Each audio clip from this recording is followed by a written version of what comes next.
Hello. Hello. Hello. Happy Tuesday. No. Yes. Yes. Tuesday. I'm like all messed up. How are we? Happy reading sprints. What have you been up to today? Have you been on Tasha's sprints all day? I love that y'all went all day. Yeah, I was like, might as well. I was gonna end at like 5, but then I was like, should we just go to Noel's? And they were like, yeah. Why not? Might as well.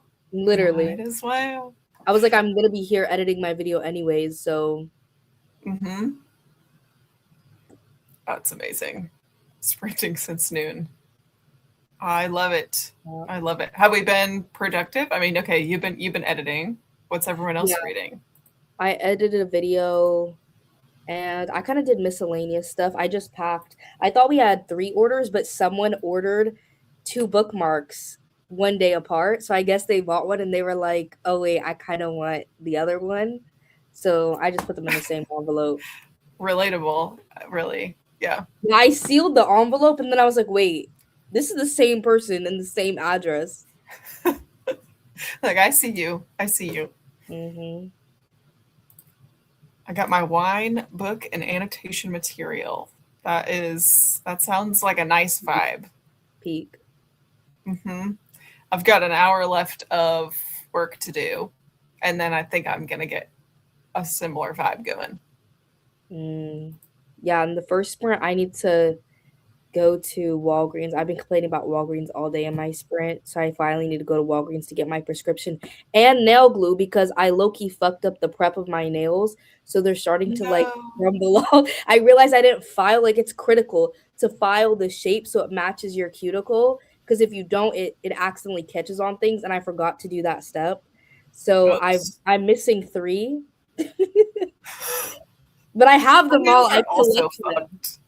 I collect them, so I need to get nail glue and um I'm just gonna drop these off while I'm out. Might as well. Oh yeah, great. I know. I do need to drop some things off to the post office too. We're just gonna have like mirrored sprints, Yeah. Also, and I we don't should do like a nail care sprint too, because I gotta fix these puppies. They're mhm. rough. I was gonna say I don't know if you saw on the Etsy someone said that their snail mail still hasn't arrived, but I was like, wait a little bit because it hasn't been that long yet. But you might have to send a replacement if it got lost. Okay, yeah, I'll look at But I that. was like, the reading is not gonna be the same, bestie, but we can send It'll one. just be a different, A yeah, different different reading. time. Maybe that one wasn't supposed to reach you anyway. You know, Exactly. Maybe it just wasn't didn't resonating. need it. Didn't need it. Considering I've been sprinting since noon, I have not actually made that much progress. I mean, 32%. Like, what did you start at? Is it a chunky one? Big one? Sitting outside attempting to read A Marvelous Light, but the mosquitoes think I have a marvelous leg. That's me too. Mosquitoes love me. Yeah. It's not ideal. Doing my reread of Throne of Glass tandem read, 40-ish% done. Nice. 40% through 2 books, mind you, because it's tandem read. Oh, see, I've never read that series, and I know that that's Yeah, the I thing. haven't finished it, even though I always say I did Throne of Glass for my 6th grade book report, but I still haven't finished the series. It's irrelevant. But I think it's what? Empire of Storms and Tower of Dawn. The tandem read is like supposed to be like I don't know, they have like a schedule of like you read a certain number of chapters of this and then you switch to the other book and then you keep switching back and forth. That's fun. I'm into that, but Because I I've think never. they take place at the same time. So if you read them back to back, it feels like repetitive. Like if you read all Oh, of Empire Storms and then read all of Tower of Dawn, you're like, okay, so I'm literally just doing the same book, just literally from a different person's different perspective. They're perspective. in different areas, I think, of the world, but I don't know. They connect maybe. Mm. That's kind of fun though to know, like, like maybe in retrospect they would have just been published that way. Like I don't know Yeah, if I you've don't read think the. Have you read the Game of Thrones series? no, but I do have this. Wait, you can't see it. This nice box set of them. Oh hell yeah! My I box would set never read is these. up there. I would. I would never physically read these because they're No. literally like, you see how small they are, and the paper is literally like it's a Oh, it's like wisp. Bible pages. It's like literally a wisp of paper. Yeah.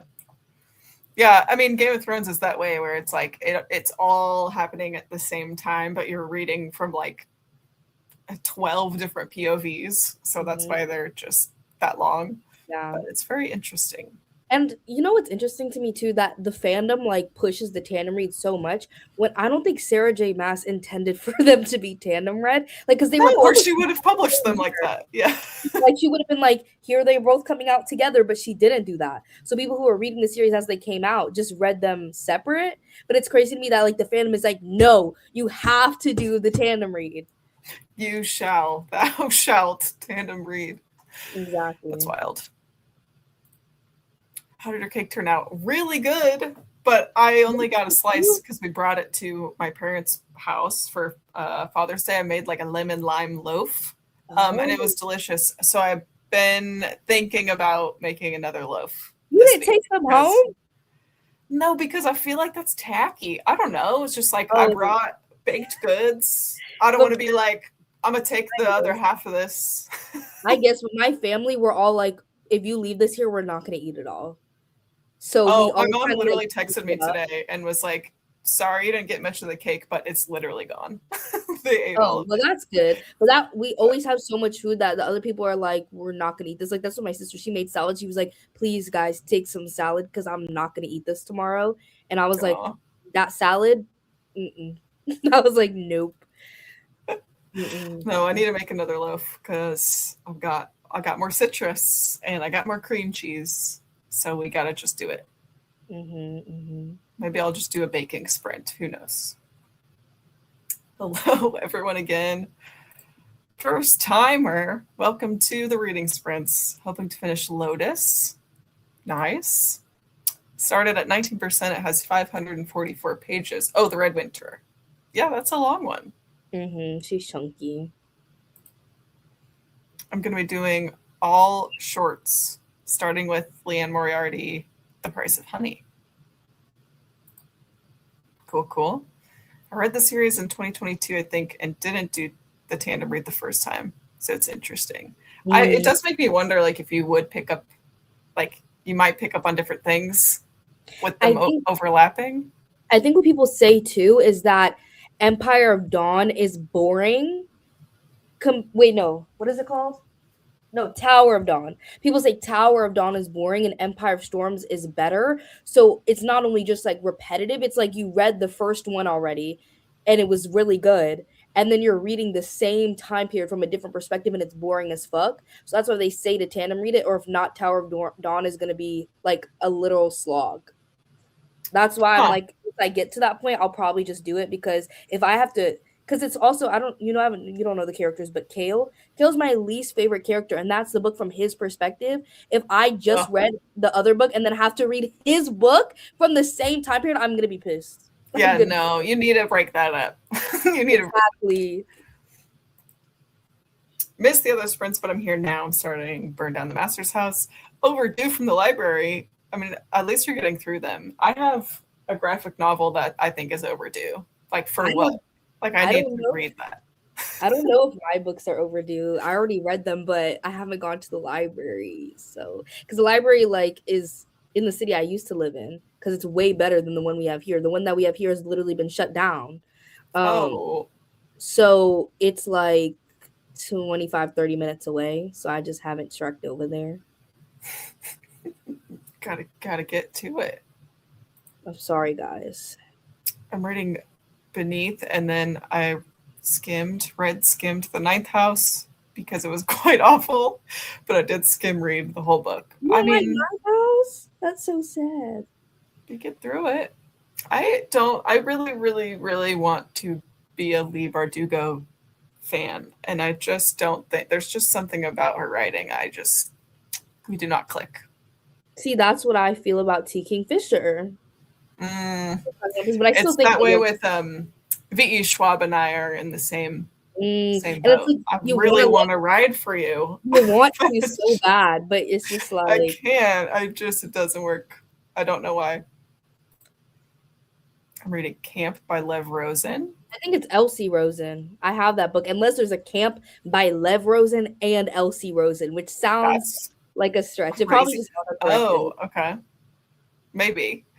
I prefer reading them separately. There are way too many perspectives with the tandem. Yeah, I Mm. feel like fantasy readers maybe fall into you're like in one or the other camp, just like in general, not even like that specific series. Because I like to know what everyone else is doing. That's like something I liked about the Game of Thrones series. It's like, yeah, let's go over to this other random person 3 countries away and see what they're doing right now.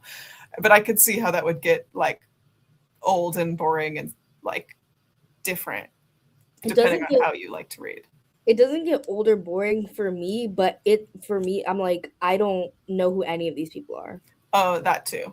Yeah. I'm like, because I don't remember names. Like I don't remember names. So I'm like, it's that one, and there's that one. Like I'll be like, it's the one doing this, and there's the other one doing that, and then there's this one doing this. So but once there starts to get too many, then I'm like, okay, who's doing what? And when we come back into the perspective, I'm like, who is this? I don't know who this is. Who is this? Who are you? Who are you? Yeah, that would make that tricky. Hello, reading Leech. Oh, I have this one. There is cream cheese in the lemon lime loaf. Yes. I could put the recipe in the Discord because honestly, it was for first time trying it out. It was pretty dang good. I'm low-key Um, getting hungry yeah. Hmm. talking about it. Price of honey. I should make a zucchini loaf too because now I have zucchini coming out of the garden and I got to start using those or I will drown in zucchini. And I do I love love zucchini bread. zucchini. I love Me zucchini. too. I've never had zucchini bread though. It's like banana bread, honestly. But the thing is, Just I never ate banana bread because I don't like bananas. okay. You'd probably really like zucchini bread then. That's what I'm like, but I don't know. Like, I don't know what it is because I haven't ever had banana bread. And doesn't a lot of banana bread have nuts on it too? I can't have that. So I feel like Yeah, there's a lot of them I can't have. yeah. Like, did you ever have like what do they have at Starbucks? Like a lemon loaf or like a pumpkin loaf? Oh yeah, the pumpkin loaf is fire. Okay, squash, similar. Hmm. I gotta try it. I Mhm. didn't even know I like zucchini until I tried fried zucchini. Oh And then hell yeah, fried hell yeah, zucchini, but sometimes fried things are good, but then you try the non-fried version and you're like, but zucchini's like actually just like good. Like it's yeah. just good. I love zucchini. It's just so fresh, summery. Last 200 pages of Dire Bound. Nice. I love kale, so I'm fine with the whole 600-page book. Okay, that's fair. But a lot of people don't like him. I just know because everybody's like, I hate Tower of Dawn because of Kale. It's just And a then crazy choice to name your that's what I was character gonna say. What and kind of spell name it is like that. Kale? Like what kind of name is Kale? I mean, I guess it is giving fantasy name, but it's also giving like Not. It's giving McBrinley with like a bunch of G's and H's that white people do. You know what I it's mean? It's not like, giving it's not giving fantasy to me, it's giving grocery store. oh, that too, that too. It's, It's making me think of like a Braxton or something like like when a I see it spelled, I'm like, oh, but then when I'm like saying kale, I'm like, okay, so I'm kale. kale, lettuce, cabbage, like Uh, I did return 2 books today that I finished last week, and then I brought 20 books to a little free library, and I have 60 more I'm going to bring to different little free libraries. That's awesome. that's so fun. I love an unhaul. Reading Husband Material by Alexis Hall. We've been talking about Alexis Hall recently. I'll still need to read from them. Me That was too. when I was with Liz the other day. Liz loves Alexis Hall. Yeah. We're talking about it too. I own the historical romance one. You know that one? No. Oh, yes. Like a A lady Lady for for a Duke. Duke. Yeah, that's what I was Yeah, like. A yeah, lady. yeah. All the historical romance titles are the same to me. No lie. Because it's all like a lady for a duke for a lady for this, a duke for that. Like they're all like just like that to me. I'm like, I don't know, like Bringing down the Duke. Yeah, yeah. bringing down the duke, a lady for a duke, the duchess deal. Like I'm like they're all the same, It is very, yes. and There's a formula. that's what happens to me with romantasy titles and synopsis. All of romantic books are the same to me unless I read them. If I Oh, haven't read genuinely, them, yes. I'm like, I don't. This is just a romantic book, and I'll be like, okay, I know it has vampires. Like that's it. I could read the entire synopsis and I will come away with vampires or something. Like I don't even know what's happening. Yeah. Author of Ninth House. Oh, Lee Bardugo, T. Kingfisher, and V. Schwab, right? Very young for very heavy topics, and I can't do it. Interesting.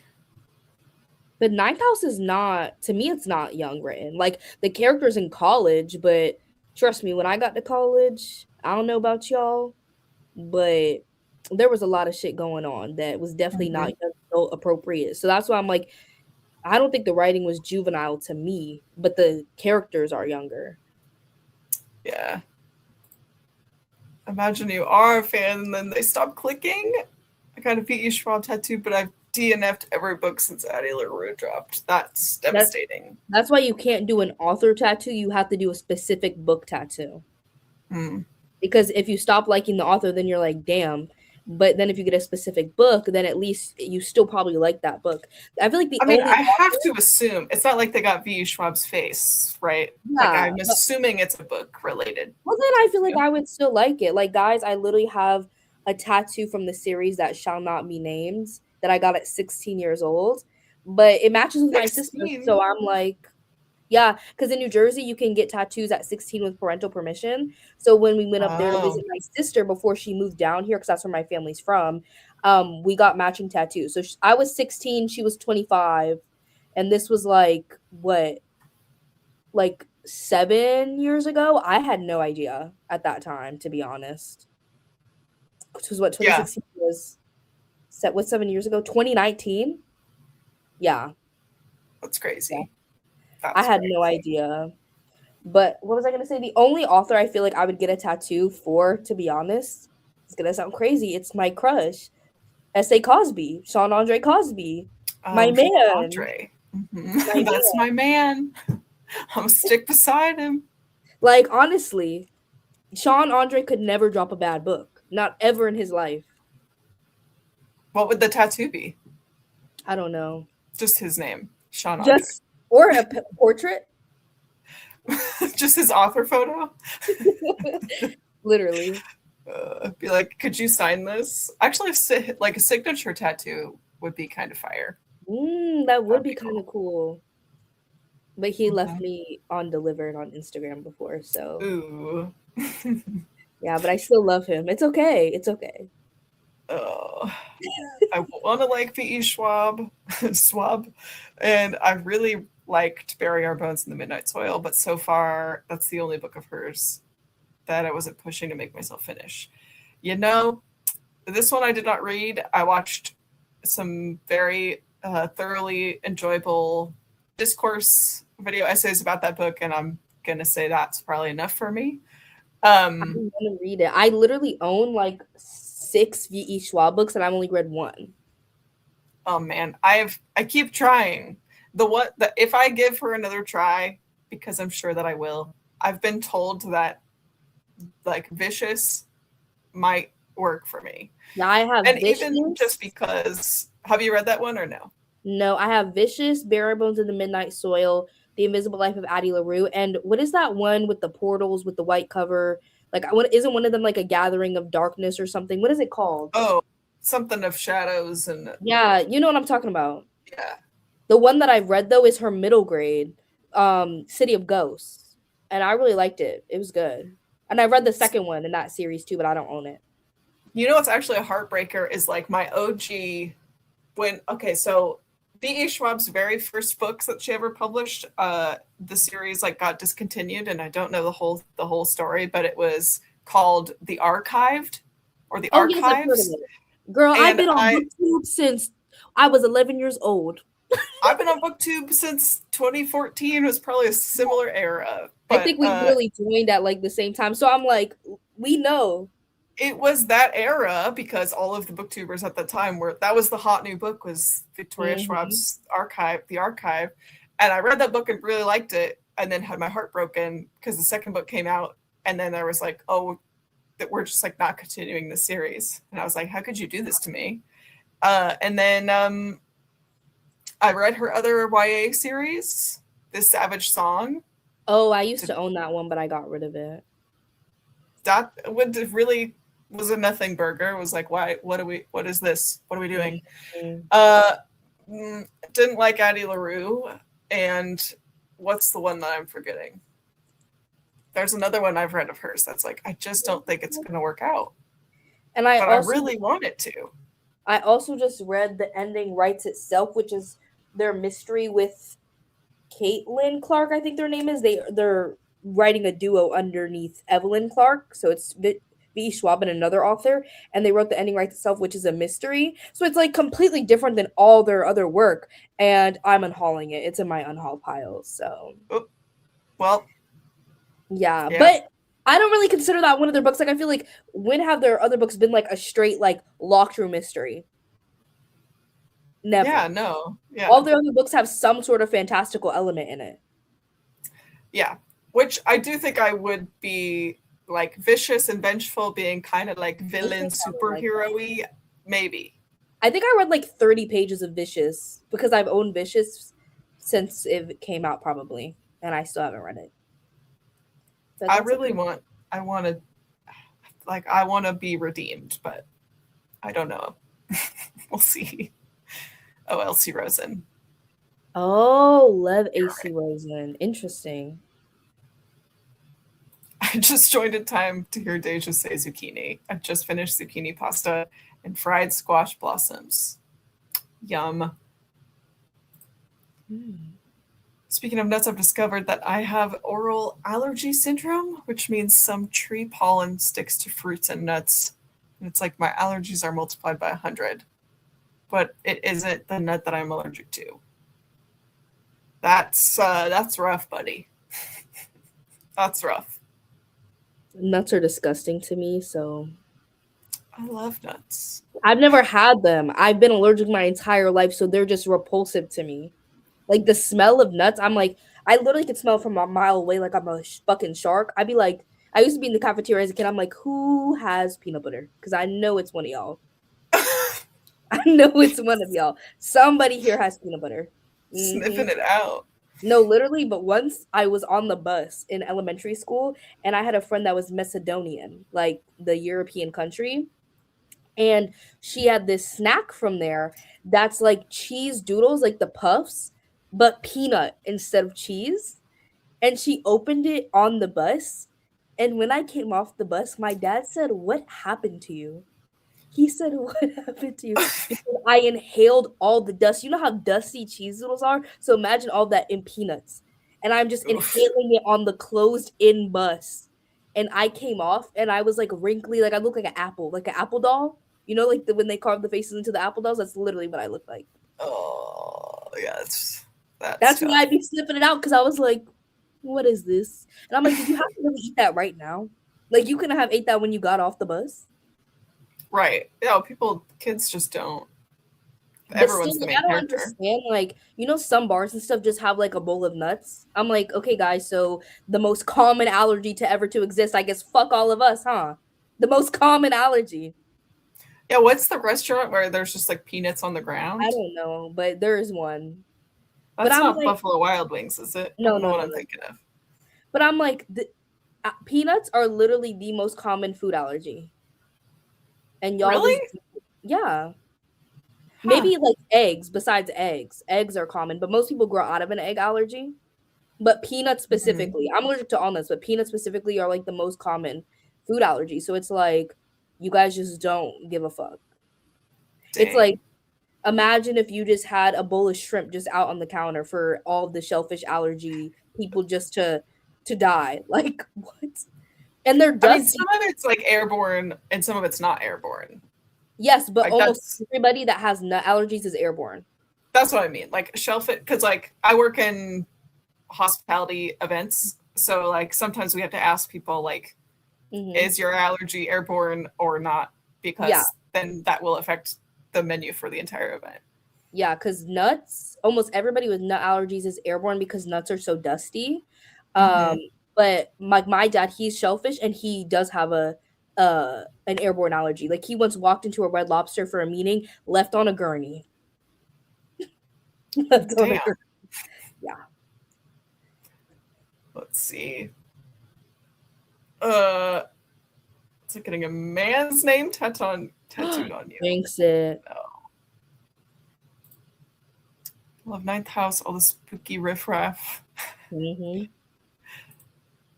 My tattoo is a specific book I named my dog. Oh, the Shades of Magic series. That's what we were trying to think of. Yeah. Happy Sprints, reading Hello Heathens. Also got a tattoo from the series that shall not be named. I plan on getting a cover up, but so far I haven't got the means or inspiration. Yeah, that's Yeah. I mean, that's a project. Mine's just a word and it's matching with my sister, and like I don't even know, like y'all can't, it's like on my arms, but like look at how many arm tattoos I have and I want to get more. So it's literally just gonna be like this tiny tattoo with the rest of the arm. So I'm like, I don't really care. Yeah, it is what it is now. Like it's just yours. What? I guess I technically have. Sorry, I just saw Kira's comment. Hit S.A. Cosby and Kennedy Wright are doing a book together? What are you talking about? I just looked at this expeditiously. She's got to Google expeditiously. I was going to say I technically have a book tattoo now, but I haven't read the book because it's a Kiki's Delivery Service tattoo. But I have the book. I've just never read the book.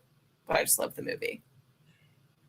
Yeah, I haven't seen it, but I want to. Okay, it just says that there's a TikTok saying that they're potentially writing a book together. What? I would literally cry. I think I would cry.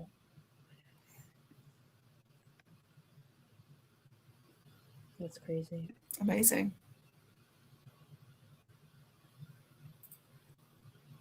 People are saying Vicious is the one. If I was going to read one, it was the first book I read on my Kindle, and that's what catapulted me into reading again. Oh my gosh. Vicious might be the one. Okay. Oh, maybe Gallant. Yeah. That's the one with the cream cover. It's like cream with like some lines and something in the middle. Yeah, all of her books are like red and cream. Well, I guess not so much Bury Our Bones, but. Mm-hmm. Okay, I feel like we should do a little sprinty. Get us started here. Okay. I have to run my errands. Okay. Let's do like an hour? Mm-hmm. Okay.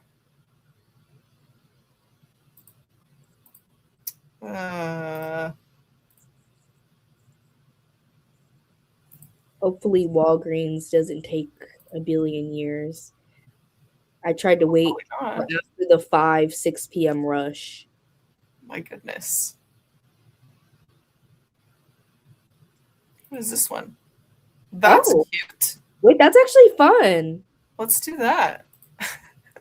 Okay. Let's do an hour, and I'll see you back in a bit. Bye.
Hello. Hi. Oops, I was doing my daily tarot. I literally made it back like with 5 minutes to spare because indeed Walgreens took a long time because the woman in front of me was like, "Hey, so I'm not picking up a prescription, but I work at a different Walgreens." And like her daughter-in-law or her daughter or something, she had like a grant or something. I don't know what that means. So her prescription was saying it was $200 something when it was supposed to be zero. And the she worked for Walgreens at a different one. So the Walgreens people were yapping. And then there was a huge Ugh. flying roach. And yeah, in the pharmacy. But I did find these cute cups, and I have like ones that are like fall and Halloween themed, but I was like lemons, and they are plastic, so they were like $5. My other ones are glass, but I'm like, honestly, I'll probably drop the glass ones and break them anyway. So plastic might be safer.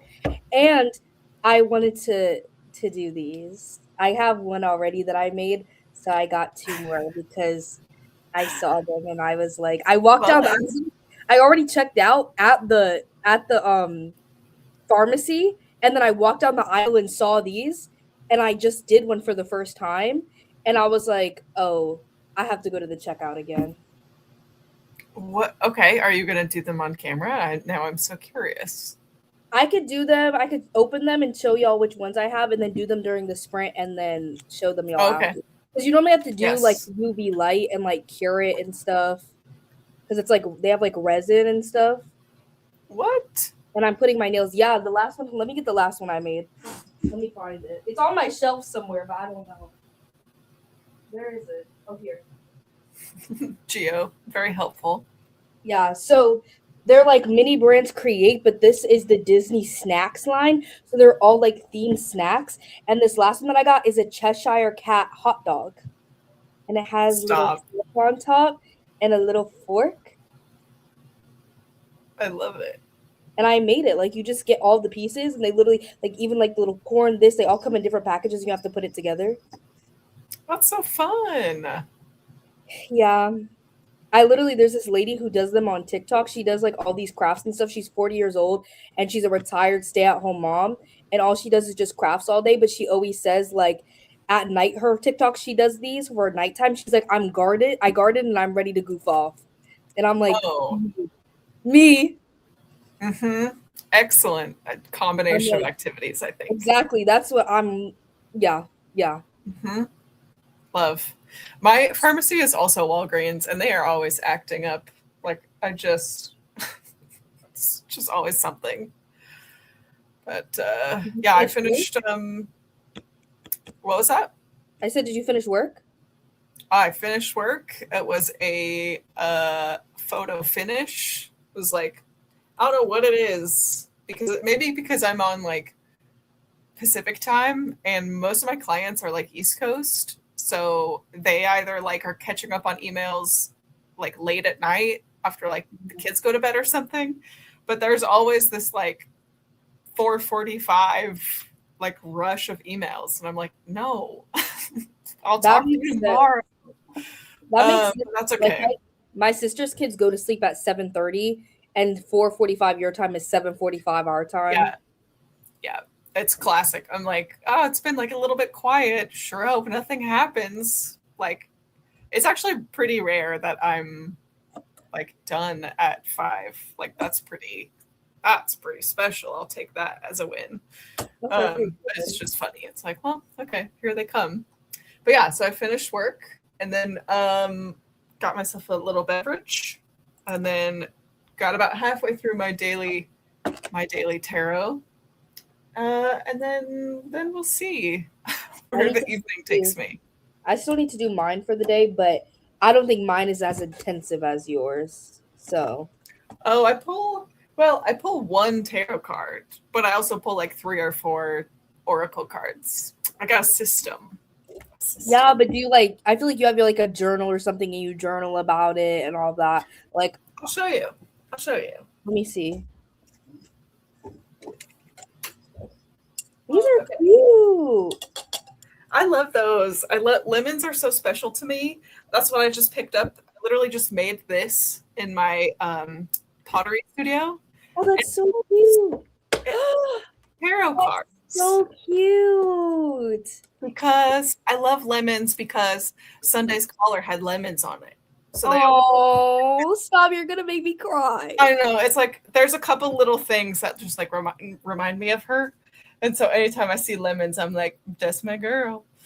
So as my little tarot holder, I've been making a bunch of different like little card holders with ceramics. It's been fun. But I went and grabbed my this is what I use to journal for my tarot. It's actually the company is called Ritual Planner, and it's this big chunky girl, and like she's chunky. I literally love it. Like you could see every day. So like this is tomorrow. You have 3 cards, and then there's space to write like each card, some notes. Really cool. And there's also like a weekly one at the top. So this is my 2nd or 3rd year using the Ritual Planner journal because it's a bit of an investment, but it's like I use her every day.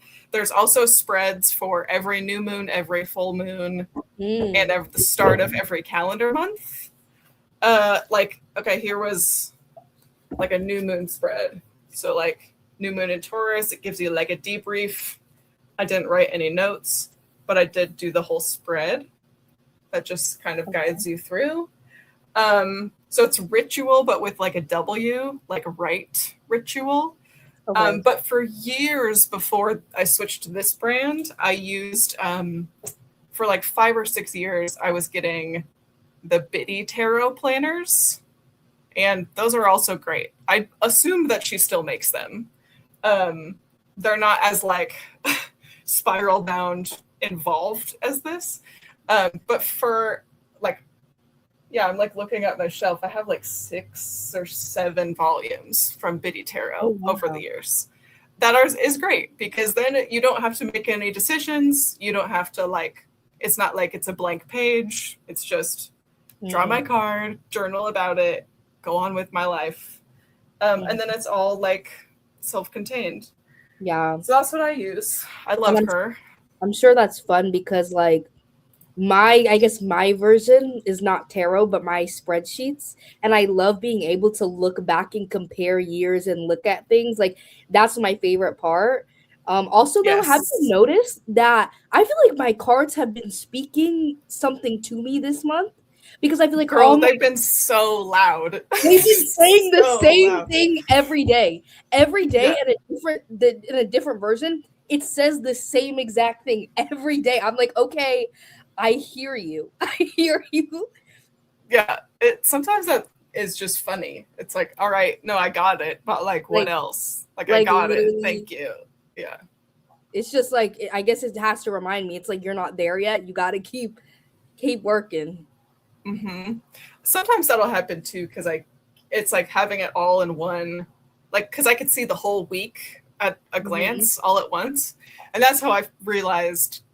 I think that was last week. It was like, oh shit, this is like, I've pulled the tower a bunch of times in the last 7 days. That's Are you suspicious. Okay? There definitely was some tower energy. Some tower vibes the last 10 days or so. Not in a good, bad, or neutral. It just was like, oh, okay, shit's changing. Like the energy is like, and like I've talked to Wes about this too recently. It's like, it just feels like the message that I keep getting or keep feeling or thinking about or journaling about or like talking to my therapist about is like, either I have to change shit or it's gonna change for me. It's like, which is so the tower energy, like Rapunzel in her tower. It's like, yeah, it's really comfortable in there, but you're also stuck. Like everything that you want is outside that comfortable, golden prison that you built yourself. Mm-hmm. So that's what my cards have been screaming at me about. Yeah, I feel like they've been loud lately. They've been really loud. Have been loud. Yes. I know. I don't even know where I left off on my It shows you now. People. You can see where you. It does kind of gray out here. Yeah, it's like a new feature. I do like that. Let's jump back in. Sorry if you hear Fable playing with her ball thing. Obsessed with dusty nuts. Yeah. Those dusty nuts, bro. Those dusty nuts. Darian's here. Hello. What book tattoos? I know you have the key or the door. Am I making that up? I know Darian. There's one that's like a This eye is technically I got it to represent a book. But this eye is like one of the worst tattoos I have because it was like a flash tattoo. All my other tattoos were done by the same artist except the eye and the one that shall not be named. All the rest of them were done by the same artist. But this is supposed to be for Everything Has Gotten Worse Since We Last Spoke by Eric LaRocca. Yeah. I remember when that was making the rounds. It was a big one. I very much care about mine. I just don't show my back anymore. I don't know what this means. So you don't know? It's Keke Palmer. Okay. And do you know the wing guy, the guy that interviews everybody while eating the hot wings? Yeah.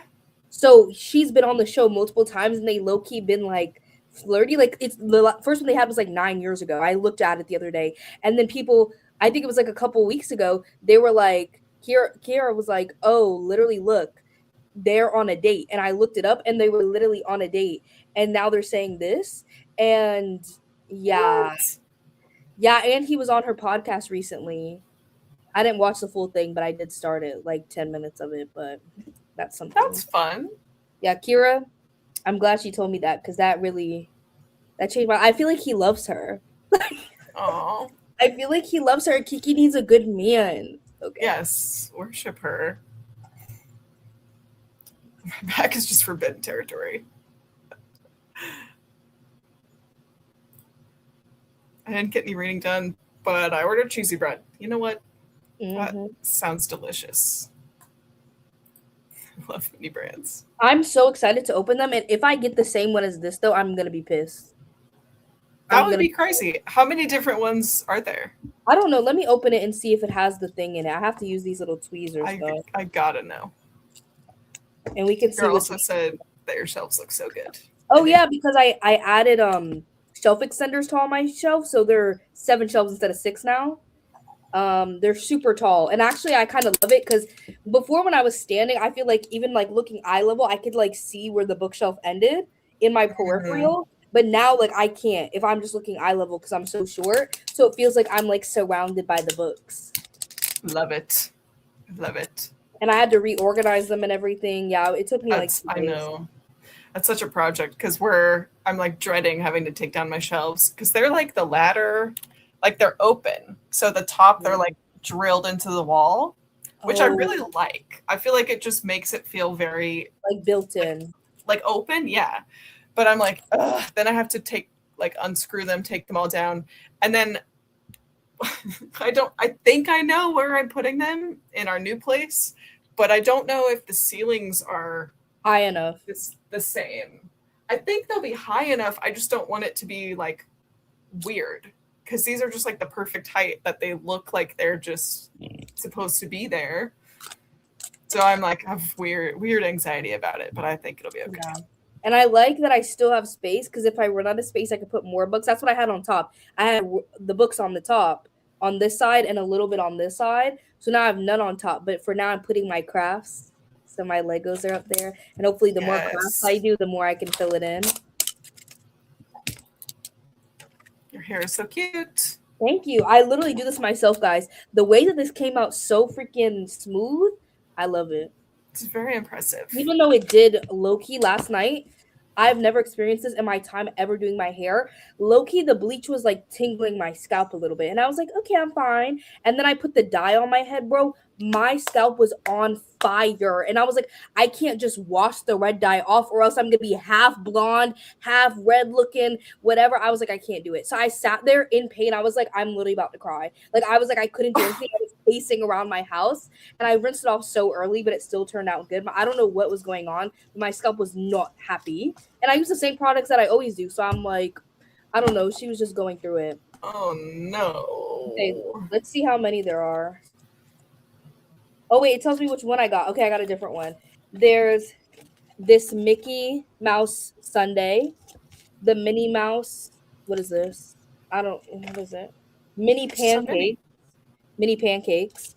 Then oh wait, I skipped one. I really want the Ariel one. What is it? Is it bubble tea? And then I have the Moana. There's a Moana smoothie bowl. Cute. Then this one is a frozen soft serve in a cone. Then there's oh yeah, I really want this one too. The Mike and Sully donuts. Um, Yes. then there's the Stitch sorbet. Oh, and the one I already had, and the chaser one is this Aurora cake. But the one that I got in this one was the Mickey. Cute. Okay. I really hope I get the Ariel, the Moana smoothie bowl, or the Mike and Sully donuts. That's what I'm hoping in the next one. Let me open it so we can see what it is. Because I'm doing both. I don't care. Some people I know, they buy multiple at a time and they're like, I'm just going to open one a day. But no, not Oh, I. I do not have that kind of self-restraint. There's I none. don't. Let's see. They do take me a minute to open. Let's see. 26% of my book. And donuts incoming. Husband joined us for sprints. We live right behind a donut shop. And dangerous. It is dangerous because at night, whoever has like the night shift, like you can smell the donuts if you're up late enough, like midnight, 1 a.m. when they get it going. It smells like donuts, and it's especially if those are the gardening hours too. It really is dangerous. Yeah. Not do any reading. That's okay. We're just getting started. It's like the way that I. Congrats. And I'm out of gardening materials, so it's a miracle I made it through the day without incident. Okay, guys, I'm scared. I'm scared to open her and see which one I got. Okay. I got the freaking chaser. I got the Aurora cake. Is that it's like more rare than the other ones? Yeah, see, it's like the golden one. What does it say? It says super rare. Super rare? Okay. Okay, I just have good luck today. Good luck. It's easy. But I'm still like I have to get more because the 3 that I really want I haven't gotten. But yeah, so I've done 3. So I have 1, 2, 3, 4, 5, 6 left. But the more that you get, the more likely you are to get a duplicate. Right. And that's what I hate. That is unfortunately the gambling game loop, I fear. But I can't believe I got the freaking super rare. That's crazy. I'm really lucky. You are lucky. And I didn't get a duplicate. Me in the store shaking the balls, like being like, what's in here? Like literally, I was like, imagine it's like you could sense it. And I'm like, what is this? What is this? And I love how like all of the pieces, they come in like these little bags, but each one has like, it has multiple of them. And it feels so satisfying to open them all up and just. I love. Yeah, this was a bad hobby for me to get into. The little blind boxes. Yeah. It is simply gambling, but like everyone's got to have their thing. You got to have one vice. I have a lot of vices apparently, but they're not hard drugs. So I think that's a win. There could be worse things. They're really good. Yeah, but the create ones are just so fun because you get to make a little mini. You get to make it. Yeah, I did get these ghost face ones, and I need to go back because I discovered a Books A Million near me, which I didn't know, and I got a membership 10% off and everything, and they had these ghost face mini blind boxes, and the only one I said, oh, this is the only one I don't want, I freaking got, bro. But I gave it to my boyfriend because it was Ghostface working out, and I was like, here, take it. Perfect. It's sitting on his desk right now, so even though he's like, I don't like what do you call them? I'm like, trinkets. He's like, yeah, I don't really like trinkets. I'm like, how do you not like trinkets? What's wrong with you? He also doesn't like board games. Very strange. That is strange. Not liking board games and not liking trinkets. So the 2 most joyful things in life.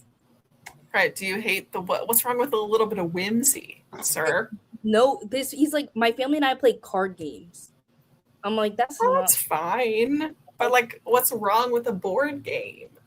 Even though he said that he would play D&D with me. We still need to learn. That was one of my goals this year, for us to learn and play it. So I'm like, how is that not the same, kind of? Like, you'll play It's D&D, similar. not board games? D&D is more like I there know. are rules, but it's not like there's I not know. rules. I know, Yeah. but I'm like, I feel like if you don't like board games, I feel like you wouldn't be like, oh yeah, I really want to play D&D. You I know? see what you mean. Yeah, That's when I'm like, you're weird. You're just strange. yeah. I gotta catch up on everyone's videos. I am so I've been behind. so bad. I know. I love that been everyone is trying my posting their vlogs. I've been Can't trying wait my to watch it. best. But also, I'm like a let me put on YouTube while I'm doing something, and then I'll watch like 20 videos and not have commented on any of them. Same. I am a serial lurker. It's not even that I'm trying to lurk, though. It's just like I'm in the middle of getting ready and the next video plays, and then I'm like, okay, well, I'm going about my day and I forget to comment. Yeah. I've just made peace with it. I'm like, I watched it and I know, they don't know that it's fine. You should just like leave emojis. Like, especially for the Tarot Readathon ones, just leave little emojis. So they know, like, oh, the host watched it. A little kissy face. Mwah. Mm-hmm. Love you. Despise doing work after hours. I know. It's such a adjustment, like being in a job where it's like, especially because I work in sales, I work from home. It's like, if I work, I get paid, So there's like a point where it's like, when do I turn it off or not? And you like, have to learn to, for real. It's like really such a muscle, to the point where I am a chronic tab opener, but I have to make myself close all my work tabs.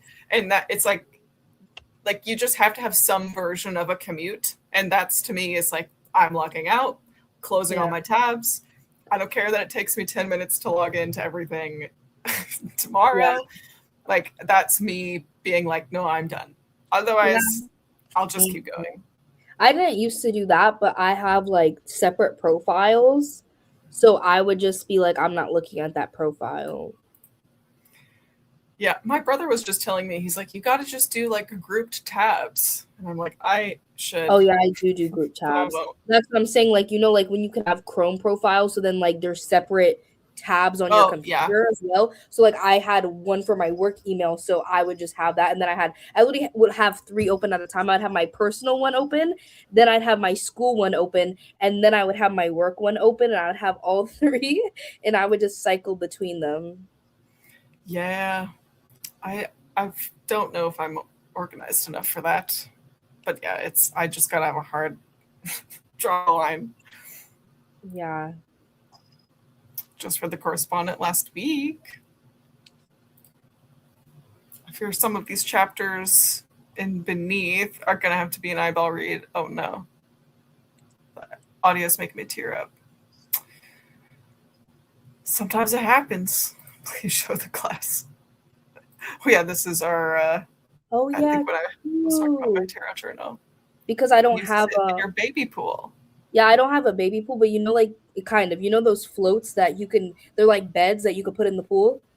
Mm-hmm. So I got one of those, and I just put it in my yard and fill it with water, and I lay in it. Perfect. And I just lay, and actually, I like going to the pool more because I like swimming, but I don't really like sunbathing at the pool because I'm hot as fuck. But with the water and the sun, I'm literally not hot. Like, I'm getting tan, but I'm cool. But I haven't sat out there in a minute. I need to, honestly, I need to do it before I go on my trip this weekend. I didn't even tell you I'm going on a trip. I didn't know I was going on this trip at the beginning of the month. Oh. My mom is taking my sister and I to a book warehouse in South Carolina where everything is 70% off. And everything that bookstores would have, they sell. So, like, they sell tarot cards, they sell board games, they sell everything. It's going to be very dangerous. Thankfully, my mom is taking us. It's a family-sponsored trip. Love it. That's super exciting. That's this weekend or next weekend? Yeah, it's this weekend. We're leaving Friday and coming back Sunday. So it's literally 2 nights. Hell yeah. I'm excited. Hell yeah. But the warehouse has no freaking AC. I like that you know that ahead of time. I asked my mom because I don't remember what made me think that, but I was like, "Does it have AC?" And she was like, "Nope." I bought my sister and I these like very good fans because I was like, we're my sister and I are both like my mom's like, y'all need to not be a negative on this trip. And because my sister and I are the type to complain and just it's the Scorpio in us. We're just together and we're like, it's hot. I don't really want to be here. It's so hot. I'm so miserable. Like we're Oh, enjoying the books, but like together we will just complain the entire time. The got Scorpios, you. when they get together, all they do is complain. Just complain the boots house down. Reading 1,000 Crimes of Ming Su. Currently, I have 100 pages to go. I'd love to get it finished. We're going to sprint. I got my break timer going. We're going to sprint in 4 minutes. Okay. I'll be back at it. 24% through Secret Life of Bees. Jumping between sprints and homework. I mean, that's a good way to like motivate yourself, I think. Mm-hmm. I really should read because I've sprinted all day and haven't read a page, but I do fear Love Island drops in 3 minutes. So So, that's what you'll be doing. Yes. well, I really want to do.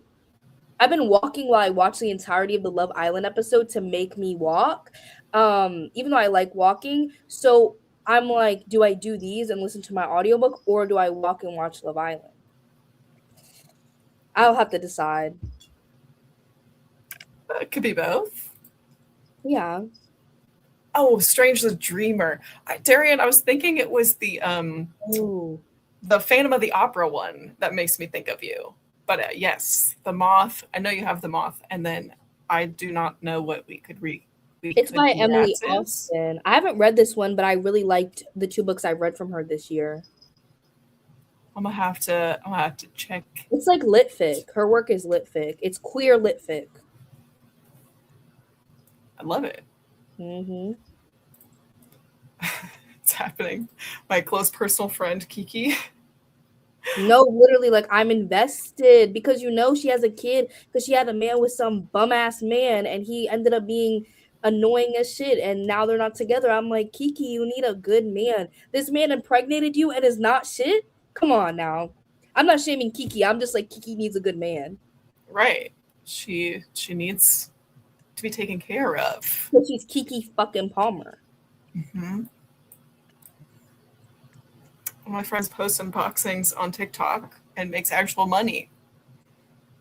You can just make money. My TikTok did get 2,000 followers in like 2 months of me posting. So maybe I need to get back into that. And I'm going to do unboxings too. I'm going to do everything on it. I'm going to do unboxings. I'm going to talk about books. I'm going to do everything. And then I'll make my bread. And then I'm going to be a millionaire. And then I could buy 1,000 mini brands. Do it. Do it. I see no flaw in this plan. It's like step 1, post on TikTok. Step 2, profit. Literally.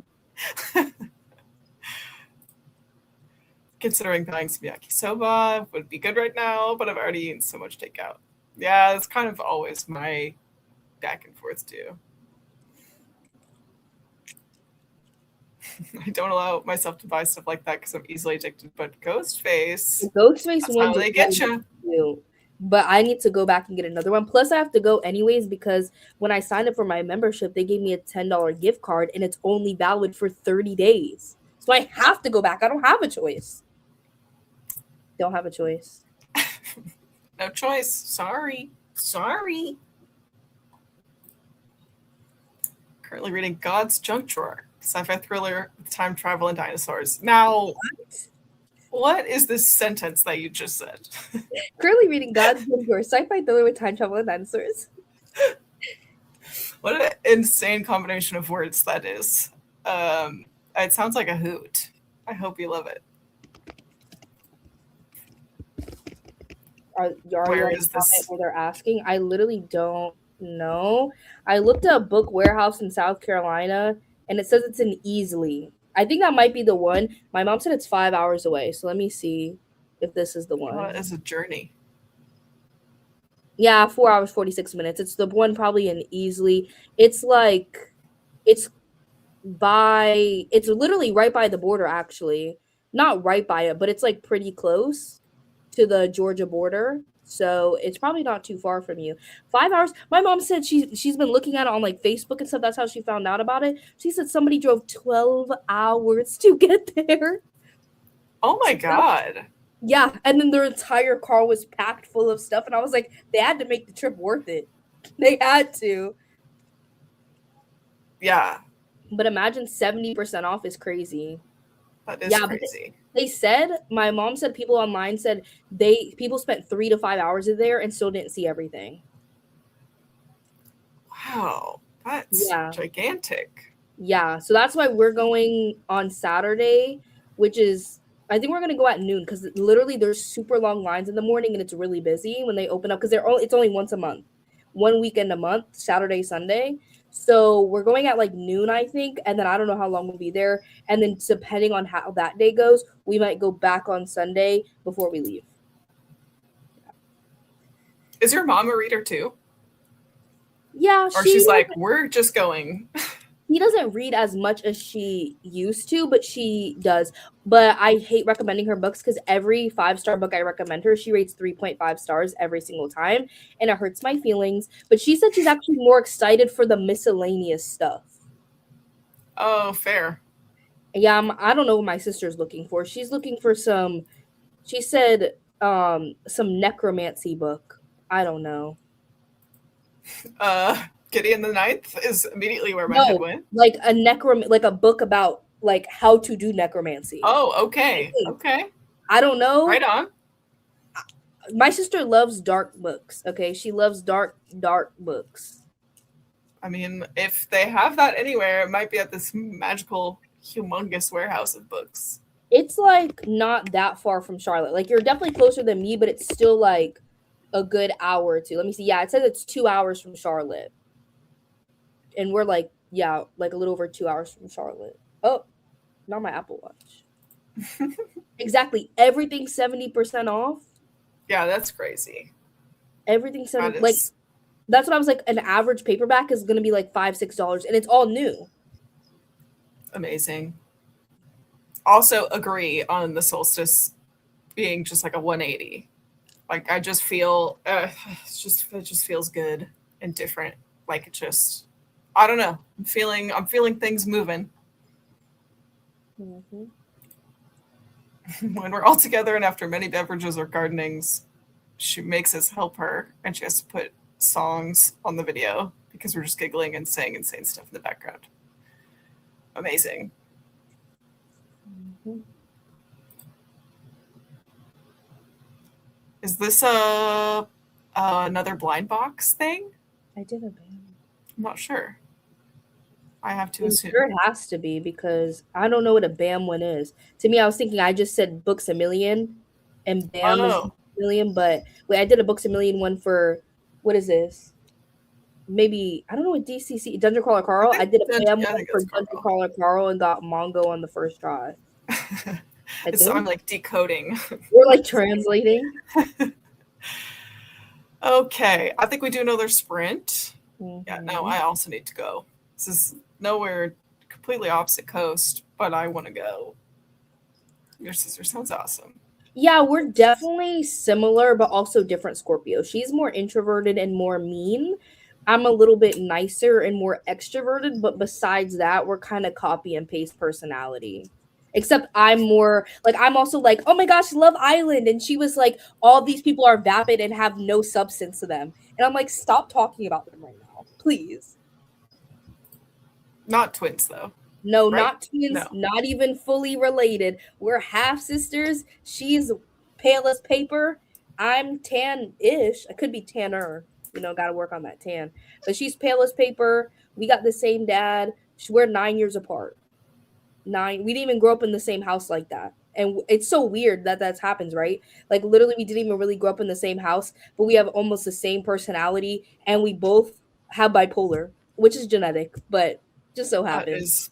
And we're both Scorpios. Both Scorpios, both bipolar, both have similar personalities. My dad got really lucky. Really funny. My brother and I, like, I'm a Virgo by like one day. Like if I had been born like one day later, I'd be a Libra. And my brother on the other side is a Scorpio because his birthday's like the first day of Scorpio season. Oh, So we always say like my parents just were not supposed to have a Libra. They were no. not supposed to have a Libra. Wait. Let me show you something really quick. I have it on myself. Dad's genes are strong. Yes. This is me and my sister as little children. Oh my gosh. Yep. See, she's very pasty, but she still looks like that without the bangs. And that's little me. I kind of feel like I look like a little monkey with my ears. Not racial, by the way. Just kind of monkeyish with the ears. Oh my gosh, your little cheeks. Yeah, I put it on my shelf, and I have a picture of So my dad too when he was in high school on my shelves. Wait, she's here. We are on a one night sprinty. Look at that big girl. Why are you so big? Look at how long she is. Oh, she's not extending her legs. She's mad. She's humongous. Respectfully, stop growing. Stop growing. We are on a one night sprint. I have a canned mule, Mexican mule, adult beverage of choice. I know, guys, her tummy. Look at it. It's a little chunky now. I know. She's so sweet. Let me hug you. She's so mad at me right now. She's going to get the hug anyways. Literally doubled in size. Yes.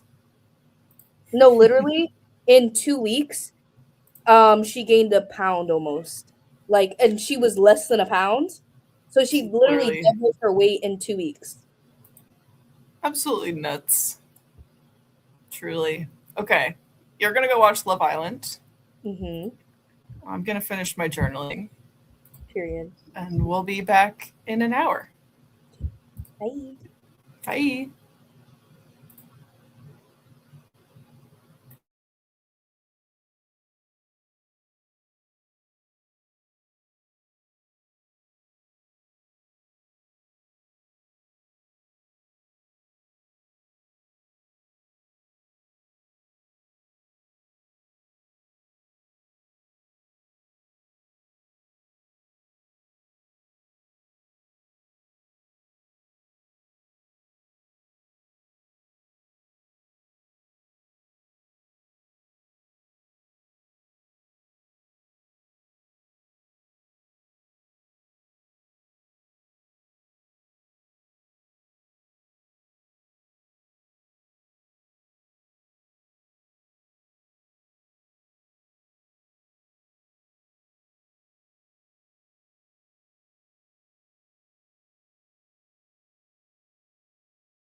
Hello. I How was your sprint? How's Love Island? didn't watch Love Island. I was What? good. Wow. I updated my vlog and then I I'm literally still curing the first one of the mini brands. It's taking me a good little bit to do.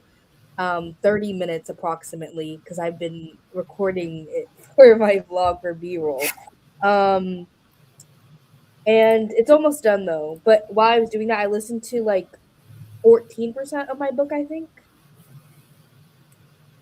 Hell yeah. That's awesome. It's almost done. I I'm did gonna show not y'all. read. You I didn't watched read? no. I painted my nails, finished my Oh, journaling.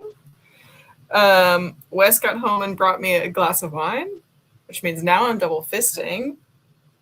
double So fisting is crazy. that's, I mean, that's the kind of Tuesday I'm having, I guess. And we're ordering pizza and cheesy bread because Oh, y'all are I making me just, hungry. I have not eaten dinner yet I because know. I Well, that's the other thing. I haven't really eaten, and now I have two beverages. drinks. I'd be Yeah. about to be entering silly hours, but that's okay. The silly hours have begun. Silly hours at Um, 7 o'clock. Woohoo! Back since 10 and I haven't eaten dinner, but to be fair, I ate lunch at like 4. So Oh yeah, you're just it on a hasn't been delay. that bad. I didn't want y'all to think I was depriving myself. Not yeah, no, can't be doing that.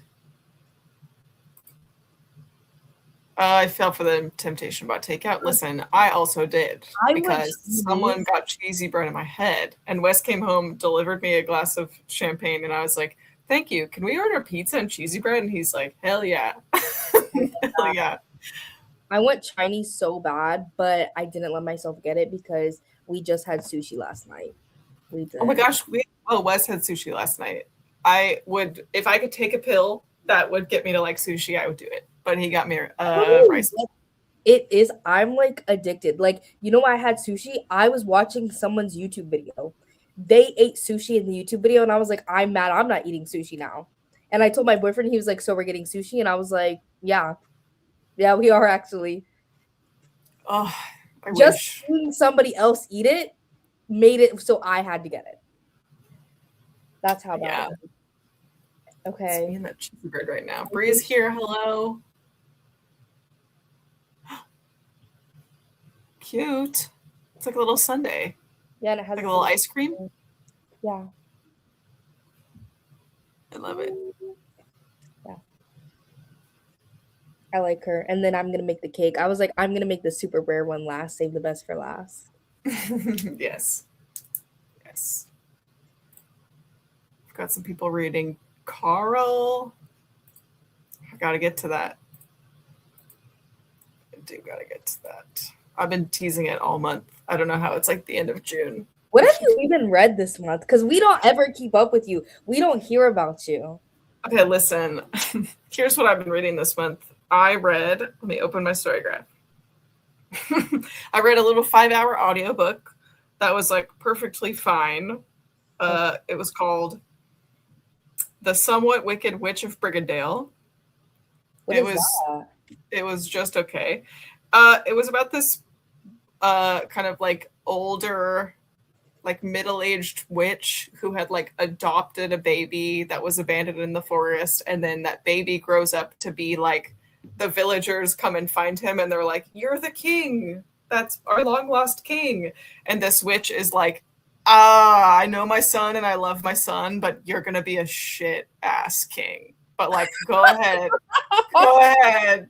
That's And so it's cool. so funny because this her like 20-year-old son goes off, and she basically is like, have fun honey, like call me if you need me. And like very quickly he does, sends her like a witch, like magical frog call or something, and is like, I don't know what to do. Like, you're the smartest person I know. So then this like old witch has to come out of the forest and be like, ugh, I gotta fix my son's kingdom. Like it was just it was Okay. funny It and it sounds was a good good. time. It Yeah. was, I think it's a series. or there's like connected stories maybe. It was very quick. It was only a 5.5 hour audio. That sounds. What is it called? The Somewhat Wicked Witch of Brigandale. The And I was hoping that it would give me the vibes of have you read anything by India Holton? Yeah, the ornithologist field guide to love. Yes. So I love her. I've read the first book in that series, and then I also really like her like Tea and Treason. What is it called? The League of Gentlewomen Witches. Oh no, that's not the one. She has it's like kind of a different adventurous, humorous, historical, romantic vibe. I just really love the humor, and like you could just tell that she has fun with it. And so I'm like, I've just been craving other books with that vibe. That is straight up the only book that I've started and finished in June. I'm still reading a nonfiction that I've been working on for a while. You'll be okay. And that's it. That's it. I've been reading less than I thought or wanted to, but I'm about to lock in because I have a lot of books I need to finish before the end of the month. So I have to lock in. But you know what is good? I'm gonna try not to yap too much on the drive to and from because that's 10 hours right there. I'm not driving, so I can do whatever I want. I can listen to my audiobook and play on my Switch, then I can switch to my Kobo, then I can do whatever I want. Play iPad games. I literally am a child. When I travel anywhere, I bring my Switch, my Kobo, my iPad, my Beats, potentially my camera. Like I bring all of the tech. Like it doesn't matter where I'm going. So that's 10 hours right there. I have to finish this book. Then I have my book club pick. Then I have made that bet with my boyfriend to finish the Counting Monte Cristo. Haven't made progress on that, but I'm almost halfway done. So that's not 1,300 pages. It's only like 650 pages. That's better. That's better. And then I have like 2 other books that I've already pulled that I'm going to try and finish. Amazing. Just got things to do. Wow. Oh, I got to start this series. Paused it. I think it was getting a little burnt out. The third one broke my head. I'm on book 5. I'm sorry, watching Fable play is so funny. Not in the first vlog I put out. Like I'm gonna put out a vlog hopefully later this week. But in my vlog that's coming after that, the one I'm filming, I literally had commentary for like a minute and a half of Fable playing and me narrating it like a sports commentator, and I think it's gonna be funny. I love giving like your pets like voices or like narrating their lives. I like don't even need a TV. I could just watch animals do their thing. Yeah, literally. We say all the time, is he in here? No, Dad's home. So he's with his father. But we say all the time that Soul has the energy of like a little kid who comes into his parents' bedroom and is like, I threw up. He just has kind of like goofy, helpless energy for being a big ass husky that it's just like it's just so endearing in a silly way. But that's gives you a good sense of his vibe. Someone was literally saying on Sprints earlier because Fable was like literally just like hitting him, and it was like on my couch. So I was literally like this so you could see it, and they were like, he has so much patience. I'm like, yeah, genuinely. Like I have pictures from the other day of her literally just playing with, it's like clawing at and biting his ear, and he's just laying there. Like I'm like, does that not hurt? Because it would hurt. Such a good big brother. He's so I know. Good. He did accidentally step on her yesterday, but she's fine. He did, and she hissed and ran away, but then she's fine. So it was an accident. He didn't know she was there. She's like, because she's like, I literally want to be underneath you to him. And so he doesn't realize that she's like literally like right next to his paw. Oh. Bree's doing some tasks. Continue listening to my audiobook. What audiobook, Bree? Or did you say? Mm-hmm. I don't know that. I don't think you did. Hazel read another 30 pages of God's Juncture. It's giving Journey to the Center of the Earth. Wow. Yes. Now I have to look this one up and the one that you said, but I kind of forget the title. Oh, I know. It's one of those long, like, whimsical fantasies. Okay, I looked it. I put the somewhat and it came up. Somewhat Wicked Witch of Brigandale. Yeah. Oh, it's not even the fantasies that are getting me right now. It's the freaking horror books, this horror novellas. Things have gotten worse since we last spoke. This is where we talk things out. What is the one by Ian Reid? I'm thinking of ending things. Like all of those titles, even though I love those books, are starting to blend in my head. There's too many at this point. I'm like, I literally can't. Like, I'm like, when I'm thinking of the book, I have to sit here for a second to be like, what is the title? Because there's just too many now that I'm like, oh my gosh. It happens. I had to stop and eat when my food got here. Oh yeah, I know that pizza's on the way. Shrimp. Why did it come with 3 to 5 shrimps?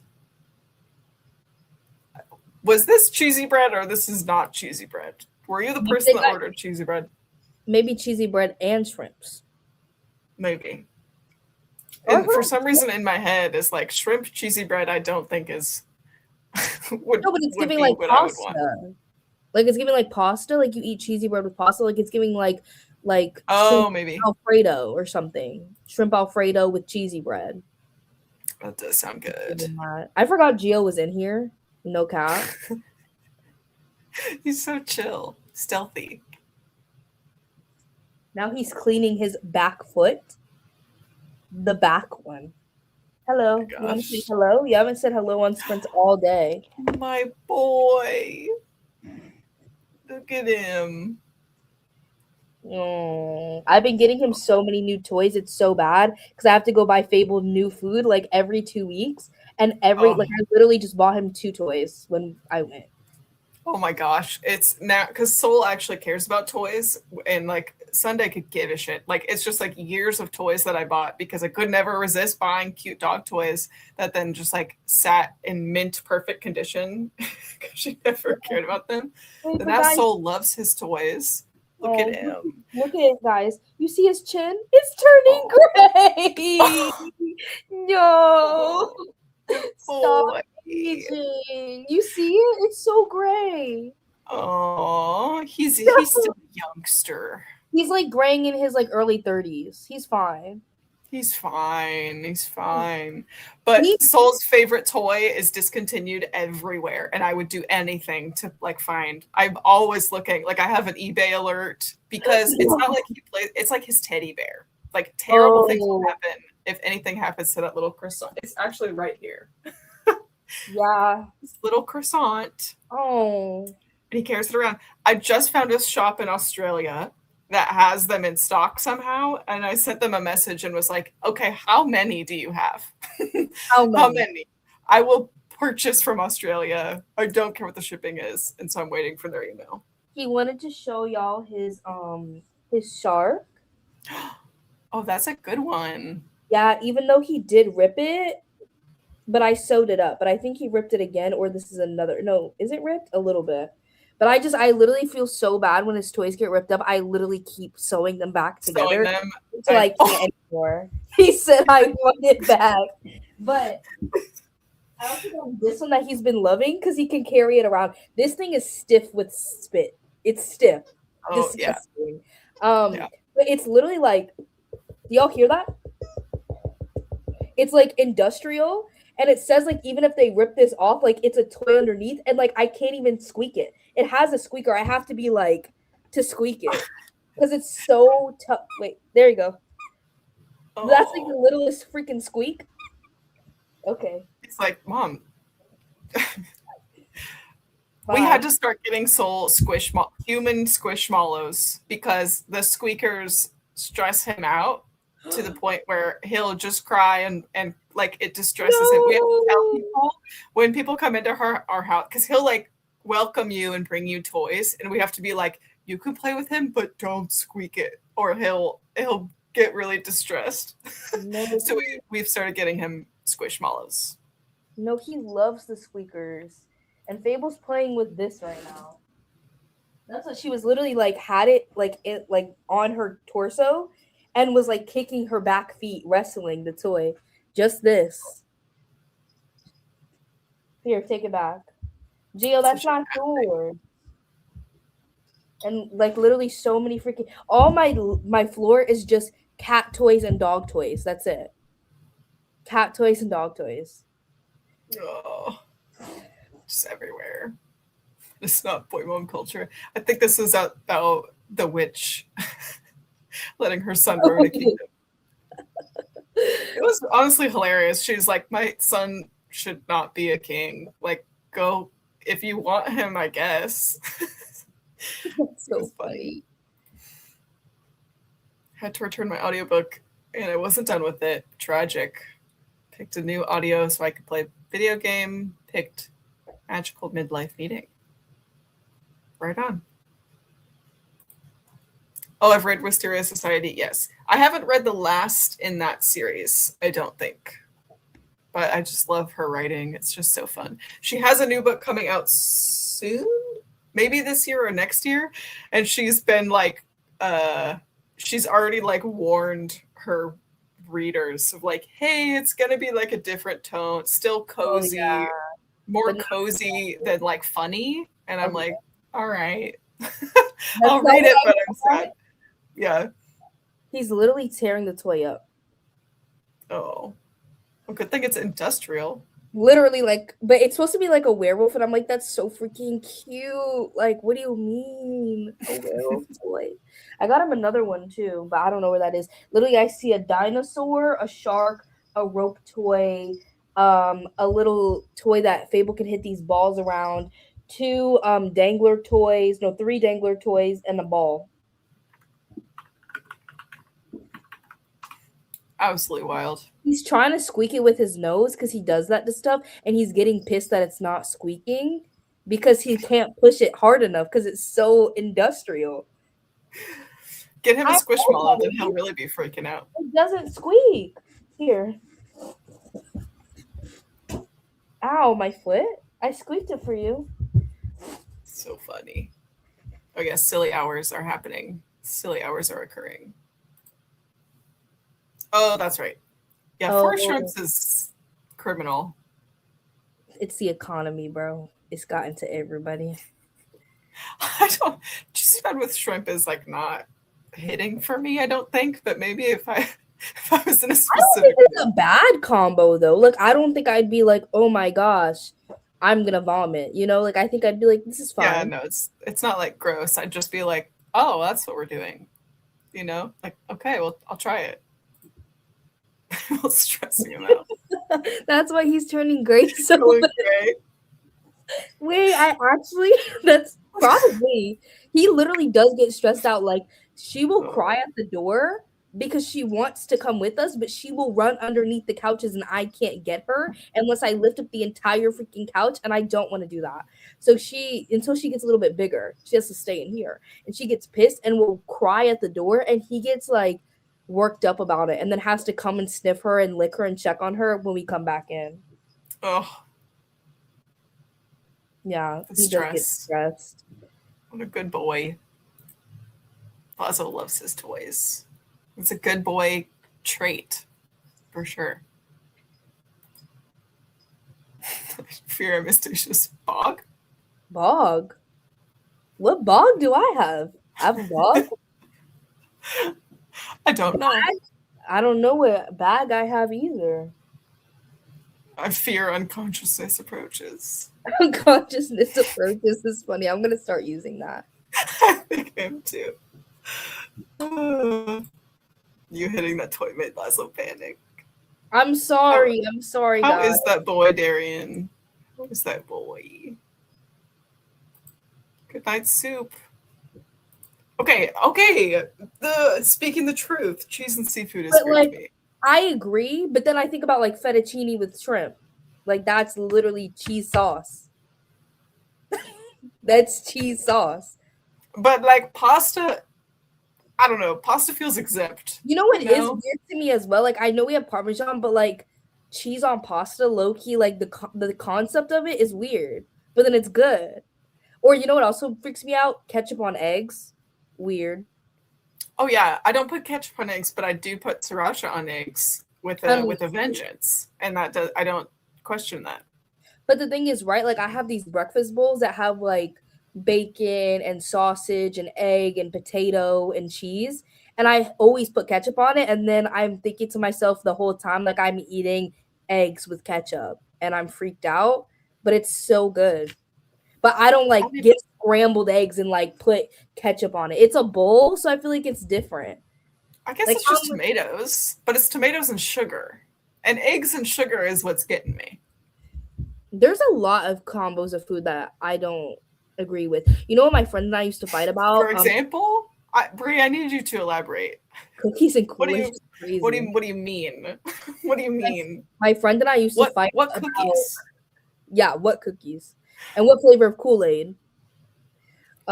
My friend and I used to fight in college about cheese with ramen. Because I think that cheese on ramen is fine. Like in places I've gone to, like they put Parmesan cheese on the ramen. And I think that's fine. And she's like, no. But then I've literally seen people online put a fucking slice of Kraft mac and cheese in their ramen and mix it up so it gets all creamy. And they do that. And I'm like, okay, it's just adding creaminess and saltiness. Literally, I've been to ramen places where they put freaking Parmesan cheese straight on the ramen. How is that weird? I know. There's just not a lot of dairy typically in, like, I guess traditional ramen, but like if it works, it works. Yeah, you know Like what I think, honestly? Like, now that I'm thinking about it, I feel like not a lot of Asian food has that much dairy in it. Like, they don't really put that much cheese or No, it's why it's so easy to be typically like healthy. being vegan or being vegetarian is like great if you like Japanese food, Chinese food, Asian food, Mm. because there's not a lot of dairy in it. But And if you could just use like vegetable broth as a base, then like you're good. you know what does bust? Cream cheese and sushi. It's gonna do it for me every time. It's gonna do it for me every time. I love the cream. If it doesn't have the cream cheese, I low key get upset. Like in the sushi roll, you want cream cheese? Like they put cream cheese. I like in the one I made last night, I put cream cheese, scallions, and spicy tuna. And then I put salmon and little caviar with spicy mayo on top. Fire. Fire. Oh yeah. Oh, your dog. Why do we not think of dog? Not bog. Why do we not think of that? It's one word away or one It's letter. the silly hours. It really is. I eat garlic bread with balsamic glaze and honey. Oh yeah, I do love a oil and vinegar bread situation. But then adding shrimp, I don't know. I'm not convinced. Gio, leave that. That's literally Fable's toy. What the heck? Volume 1 of Alice in Borderland. Nice. We are gonna do. I think we do one more sprint. If, Okay, I'm good with you're that. thinking. Also, a lot of the sushi has cream cheese. It's See, I'm so just good. not a sushi person. I wish, like, literally, when I tell you, I wish that I could just like I get it. My boyfriend become actually a sushi person. my boyfriend's not a sushi person either, but then he started eating sushi because of me and he likes some of it now. He does like a spicy tuna, but there's like this I don't it's like tuna on the inside, but it's like this fried roll that has like a sweet I forget it's like eel sauce, I think. Like like the sweet Oh, eel sauce. I And do like eel sauce. it's fried and it has spicy tuna on the inside, and he loves that one. Like I just got it for me, and literally last night when we got sushi, he was like, because it was buy one get one. So I was like, okay, you get two, I get two. He just got two of that. That's it. That's all that he wanted. Oh my goodness. My thing with sushi is like it's like I don't like the taste of seaweed, wish that I did, and I don't like that they're such big bites. Like I don't like that it has to be one bite. Like I like to take small Have to bites. be. So like I bit sushi in half. Like that fried one is huge, and I bite it in half. you can, but It sometimes depends on Wes the will get roll. me like he'll do like a kid's California roll, and that I can do. That sushi roll is literally this size. Do you think I can fit this into my mouth? Genuinely. No, it's crazy. But like a regular sushi roll is like this, I feel. Like I could shove that in for sure. But this, there's no way. There's no way. sent you a picture. Oh my gosh, of the doggy. I'm gonna have to go look at the doggy, Laszlo. He won't leave me alone now. Oh, Play with him so bad. ketchup on eggs should be jailed, and I mean that. I agree. The only time I do it is for that bowl. Because you know what it is? The potatoes. If I'm eating potatoes, I need ketchup. Like breakfast potatoes, if I'm having little breakfast diced potatoes, they need ketchup. Period. Potatoes, yeah. It needs ketchup. Oh, insider scoop. Okay. Seafood and pasta don't usually go well because of the spices you use in seafood. Don't mix with cheese. But usually the seafood pasta that I am familiar with is like not necessarily a dairy sauce. Like it'll be Yeah, there could be like the garlic ones, like the garlic sauce, or like a not vodka sauce, but like what's the word I'm trying to think of?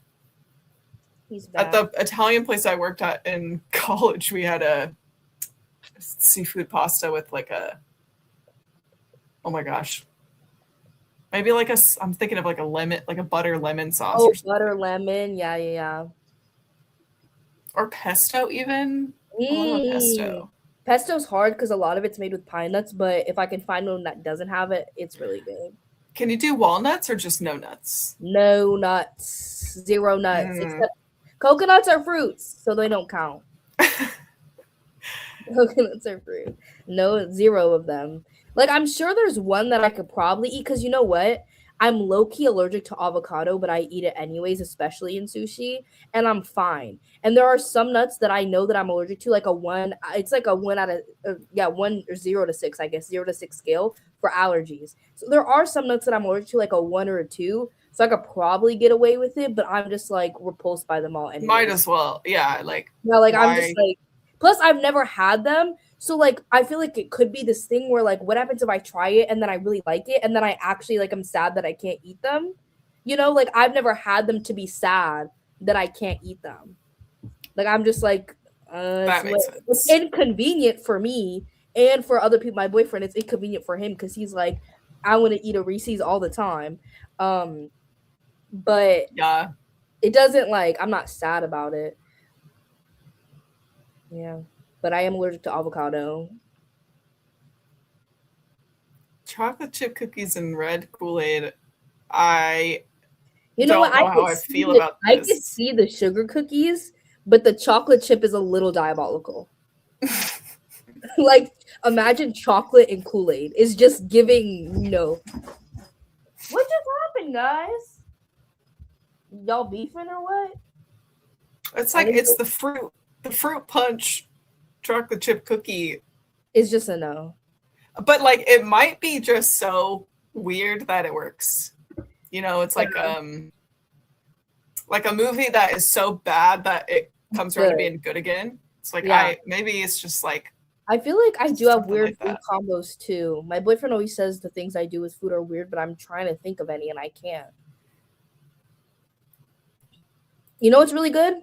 Doritos, especially spicy nacho Doritos with cream cheese. Fire combo. Like whipped cream cheese, fire combo. I love the whipped cream cheese. This is a crazy time to come back to the sprint. We're in food.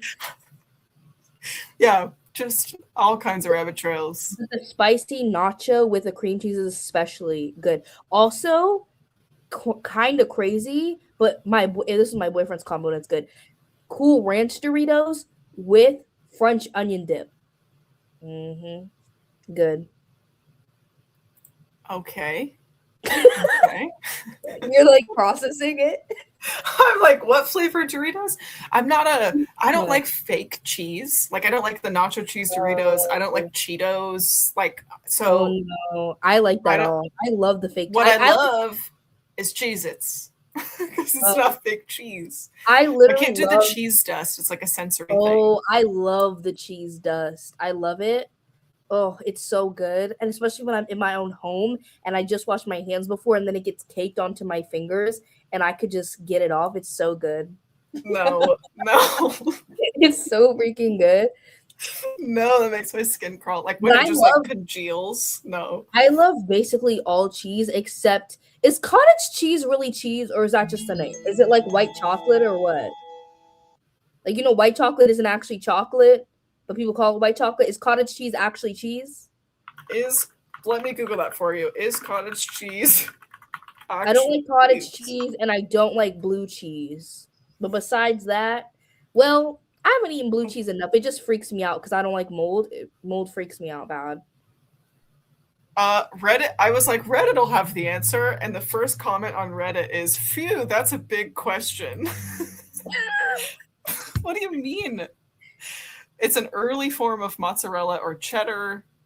Those Okay, making cottage cheese is a very good first step in learning to make more complicated cheeses. So it's not cheese, but it's in the process of becoming cheese.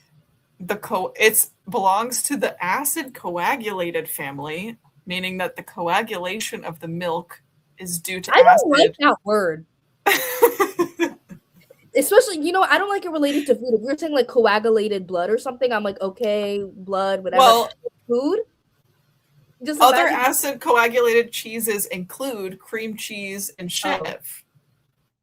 Oh, okay. So it is the short answer is yeah, it is real cheese. It's just in a different stage. Well, I don't like cottage cheese and I don't like blue cheese because mold freaks me out. If there's anything visible that looks slightly mold like, I cannot do it. Like I literally freak out if I see any mold anywhere. I don't like. I don't. I have heard the slice of cheese on apple pie though. So I haven't tried it, but I know that's like a thing. So you think the slice of cheese on apple pie is less weird than cream cheese and Doritos? Really? Oh, I didn't say that was. That's not like. I'm not yucking your yum. I'm just not a Doritos gal. Okay, and I don't know, the slice of cheese on hot apple chocolate pie. Highway free. The slice of cheese on hot apple pie sounds very Midwest to me, like white Midwest. Yeah, my favorite Midwest delicacy is mac and cheese pizza. I love that shit. You know what we have when I was in New Jersey? We have a pizza place that does it here. That's a New Jersey pizza place, or New York. They put penne with vodka on a piece of pizza. It's like a piece of pizza with penne alla vodka on top. So I kind of get it, but I think the penne alla vodka is maybe a little bit better than mac and cheese. Because at least, we're meshing Italian with Italian. I mean, like on a pizza? Yeah. Oh, yeah. That does sound good. Oh, it is fire. I became addicted to it when I was like 8. And I became addicted when I moved to the Midwest for college, and they would serve that in the dining halls. And the first couple times I was like, what the hell is this, you weird Midwesterners? And then jokes on me, because I'd give anything for a slice of like mac and cheese pizza right now.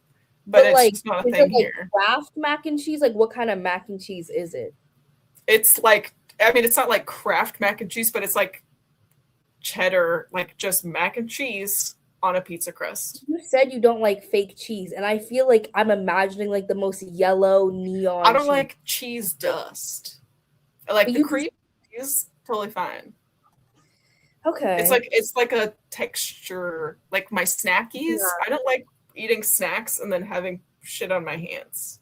Like I either have to have a fork or it's got to not leave a dust. I just love food so much that I'm just like, fuck it. give me 18 of them right now. 13 of them. Should we sprint? I feel like we could just keep being silly, but I feel like we should get another hour in. We can do whatever. I think I need to low-key eat before I walk, unless I don't want to collapse. So I should eat before I walk. But I don't know how much walking. Let me see how much walking I need to get done for the day.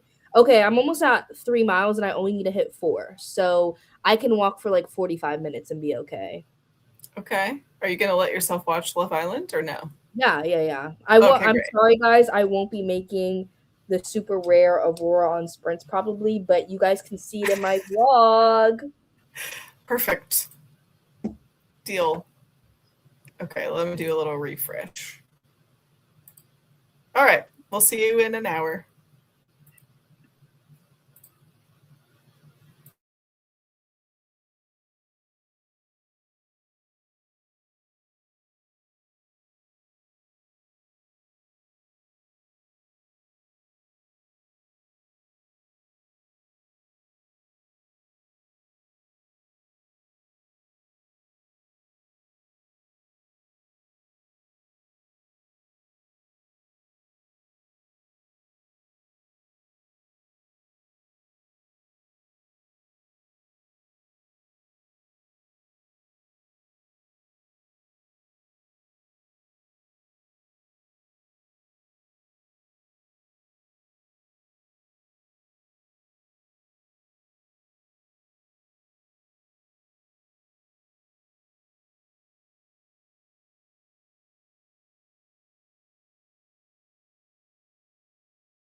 Hello.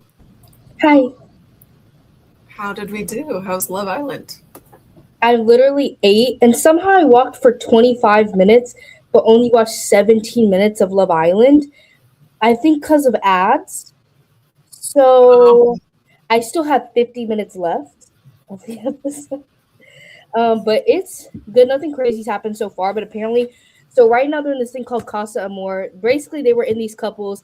They split the couples up. The boys go to one villa, the girls stay in the other villa, and then the guys got 6 new girls. And this year, to do something different, they gave the girls 12 guys, and they got to pick 6. And the girls also saw these girls do a heart rate challenge on their guys beforehand, so it's been messy because they saw their guys making out and the guys didn't know that their girls were watching them that they were coupled up with. But they're all just in what's called Casa Amor, so that's like when they're split up. Um yeah, and they're supposed to do a challenge where they're like competing later on in the episode to do like the sexiest things. And it's gonna make their temperature meter go up, and the two villas are competing to try and be like do the most sexy, provocative stuff with each other. So I'm waiting for that. wild. I don't know any. I've never watched Love Island, so That's I'm why I just like, tried to say it. That was really like I know it seemed long, but that was a very concise breakdown of the situation. okay. I've literally Um, I explained it to my sister and it took me 30 minutes. So yeah, it took a minute because what there's been this is episode 19. So there is the after show which happens once a week, but we get 5 regular episodes a week. So if you think about that, they're all like an hour to an hour and a half. So that's literally like 19 hours of content already. Yeah. And hilarious. I love to tell people too that in one of the challenges, the guys were doing the challenge and they had to suckle on every girl's toes. Yeah, and What? every girl's toes were suckled on by every guy. Like literally on camera, suckling all the girls' That's toes. crazy. So like each guy suckled on 6 girls' toes, and each girl had 6 guys suckle on her toes. Yeah, the challenges are really wild. That honestly, they're my least favorite part of the show. They are crazy Why? Like, why not just do Fear Factor then? because they want love. They're trying to find Yeah. love. Listen. Okay, this That's is the main my. part of the episode. They don't even do a challenge every episode. So it's like, most of the time is for other stuff. Like talking. They call them chats. Pull each other for a chat. I swear. And there's, what's baffling to me? I think this is the first year where King people, Factor. yeah, this is the first time that I'm Truly. realizing this year. Maybe there was last year, but this is the first year where there's people younger than me. Oh yeah, that's yeah. I remember watching because my mom and I used to watch The Bachelor like a decade ago, and it was like when I was in college, and there all of a sudden I was like, now wait a second, some of these ladies are younger than me. I remember that being like a weird thing. Some of the guys are 21. I'm like, 21? What do you mean? You can barely drink. I'm sure it's not great. Okay, Yeah. but the new guy in the Casa more Carl, I at first was clocking him because I was like, what kind of fucking name is Carl? Imagine moaning Carl. Ridiculous. Just no. But then Carl, Loki's been very sweet. I like Carl. A freak in parentheses is so funny. Oh, I Christ, thought they a freak. honestly I don't like fully watch the challenges because they disgust me. So I'm kind of like, like this. So I thought they were all suckling. Oh, Yeah. What? Do we think that they're gonna drop that girl for saying the N word? Because in last year they dropped 2 people for saying slurs, not in the show. So this girl, oh, right? I was gonna They say, oh no no. my So god. they actually have Love Island has stepped up their game. They have a second company audit these people who's not affiliated with them, scrub through all of their social media to try and find stuff. Like they really do their due diligence. But then it's like somebody in their town will see they go on Love Island and find a video that they recorded from them on Snapchat 5 years Yeah. ago and post it. And like obviously they should be removed from the show. But last year they that's what they did last year when what's her face? I don't remember her name. Sierra. Last year when Sierra, because they actually dropped one this year too. So last year they dropped a girl after like one episode. Then another girl got dropped way late into the show. And we found out like they're filming like a day or two ahead of us. So they like still film them, but they normally try to cut out their parts as much as possible until eventually we're caught up and they're like, oh, they're dropped. So I wonder if that's what they're doing because yeah, I haven't seen her so far in the episode.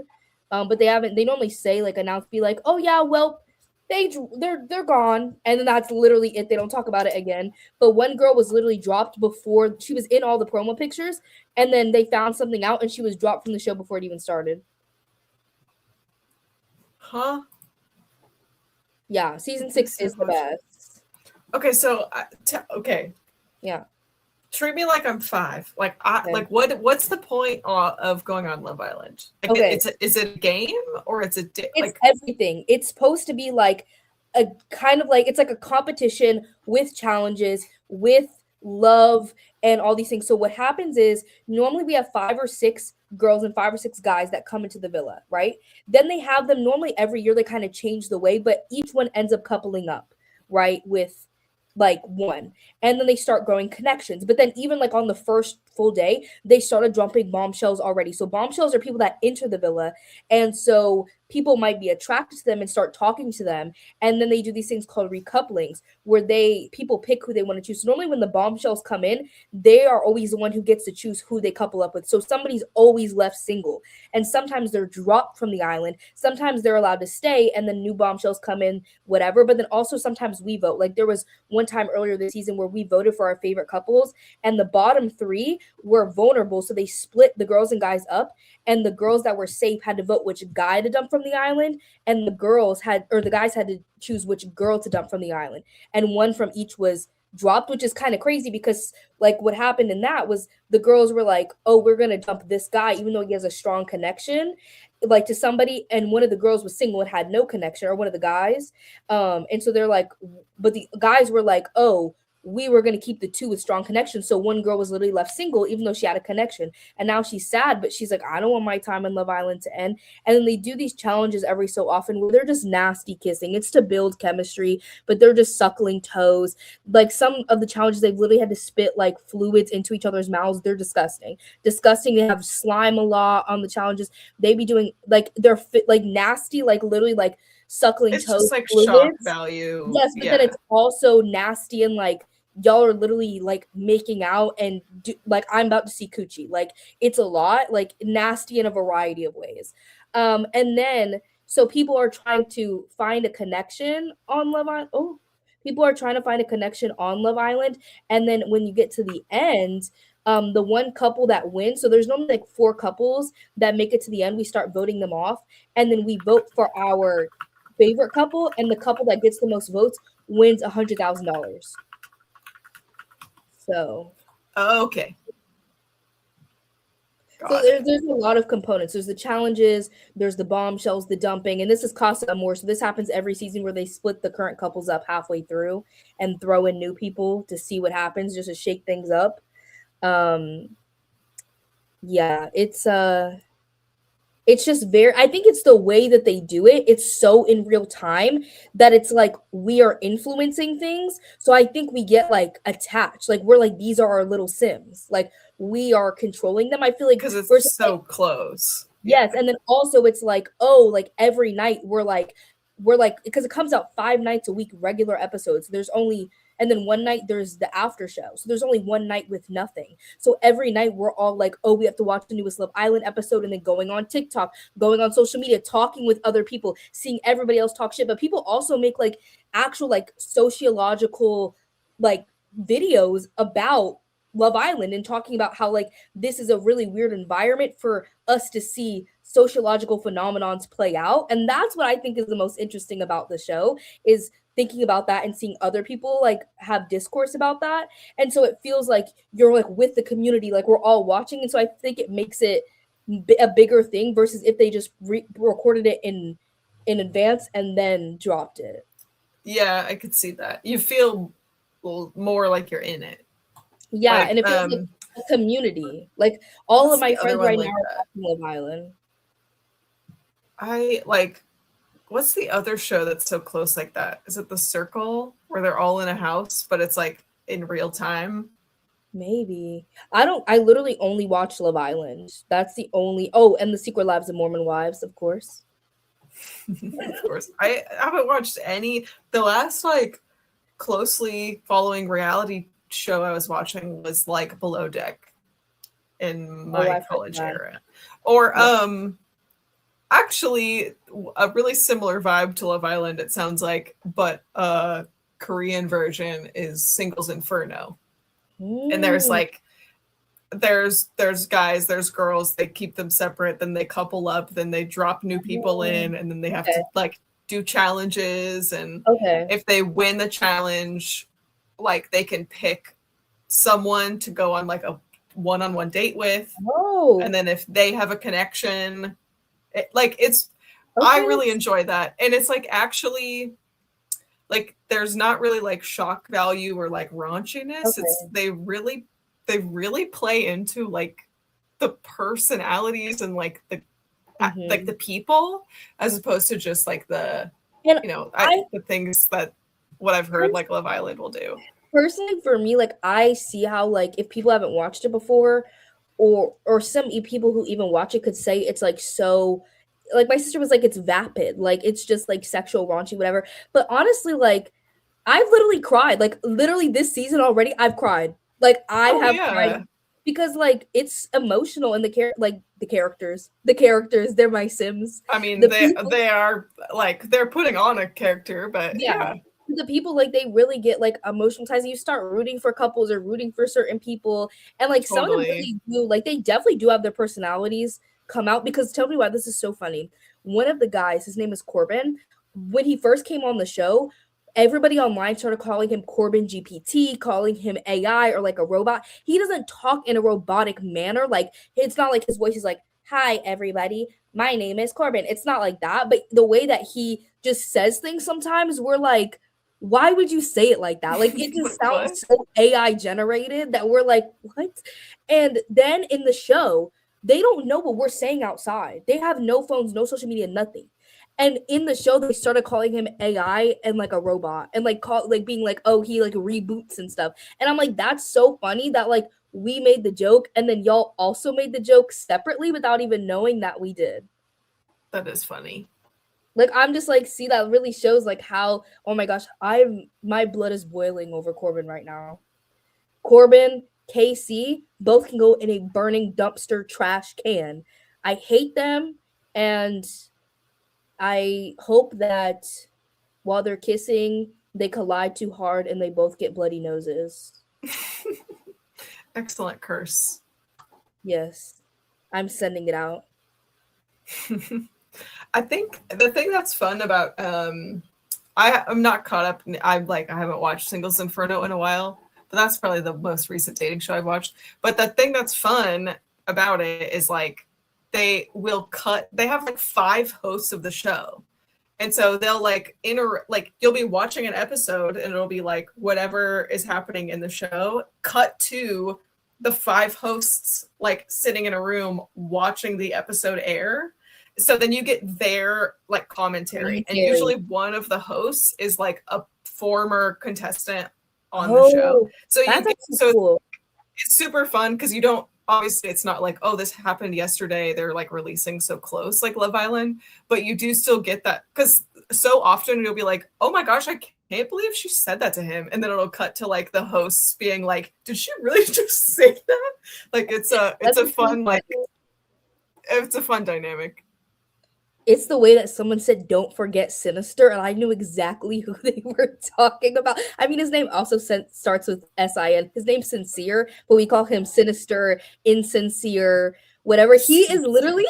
People have made compilations because he literally is like, "I'm so honest, like I don't lie," da da da da, and then he lies so bad, like honestly, like lies the Boots house down, like is a liar, and people have made So silly. compilations of him saying something and then doing the exact opposite or saying the exact opposite after. Like the compilations are so funny, and the way that he talks is just so cringe to me. Like I can't describe it. Tell me why. And what one of the girls when they were in Casa, like this is the first thing that she ever says to him, seeing him for the first time in person. He's supposed to. They're dressed like a pirate. They're dressed like things for this challenge. He's just like a pirate. And why does she go up to him and say, "You look like what is his name?"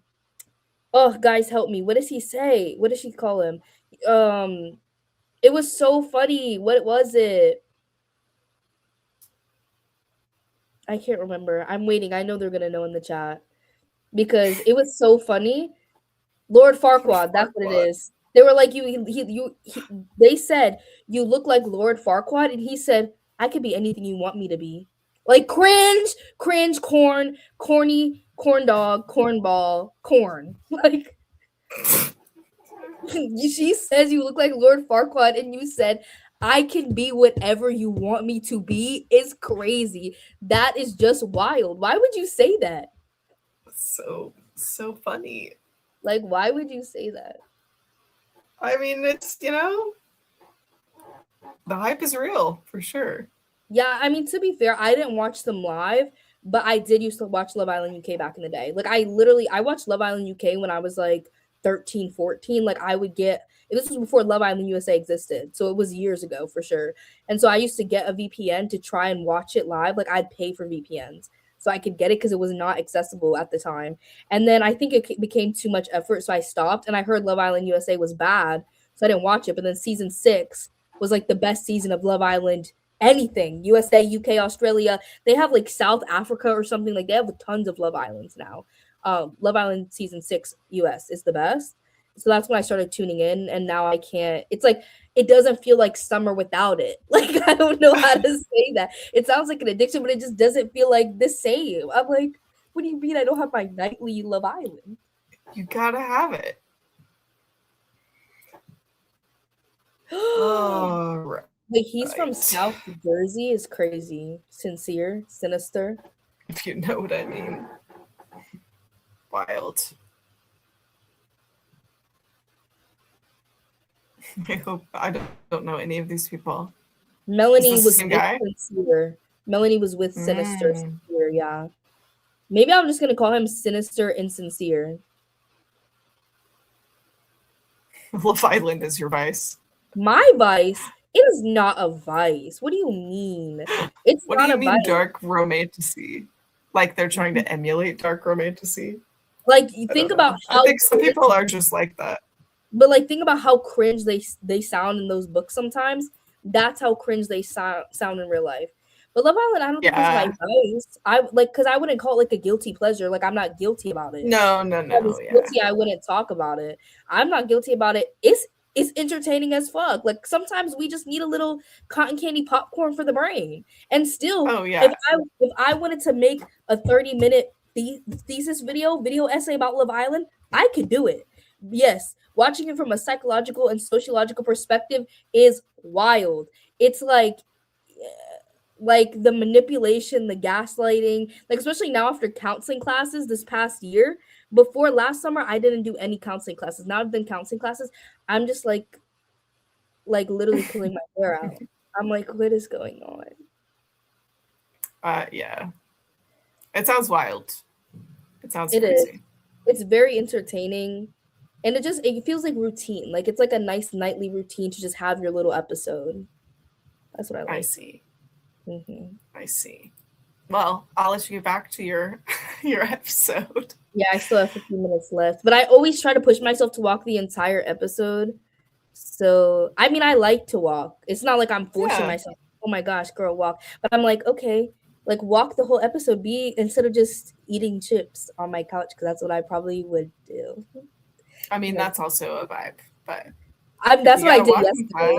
Yeah. That's what I did yesterday. No, I used to just walk in here and watch it on my computer or iPad, and I didn't like it. I was like, I want to watch it on the big TV in the loft. So I just have been rolling it out there and like moving the TV a little bit, and it's been delightful.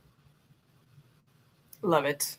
Wait, also, Love Noelle, I it. wanted to ask you. I was thinking about this when I was on the walking pad. You could play D&D like online from a distance, right? Yeah. Yeah. I'd say probably most groups play like virtually, like through Discord now.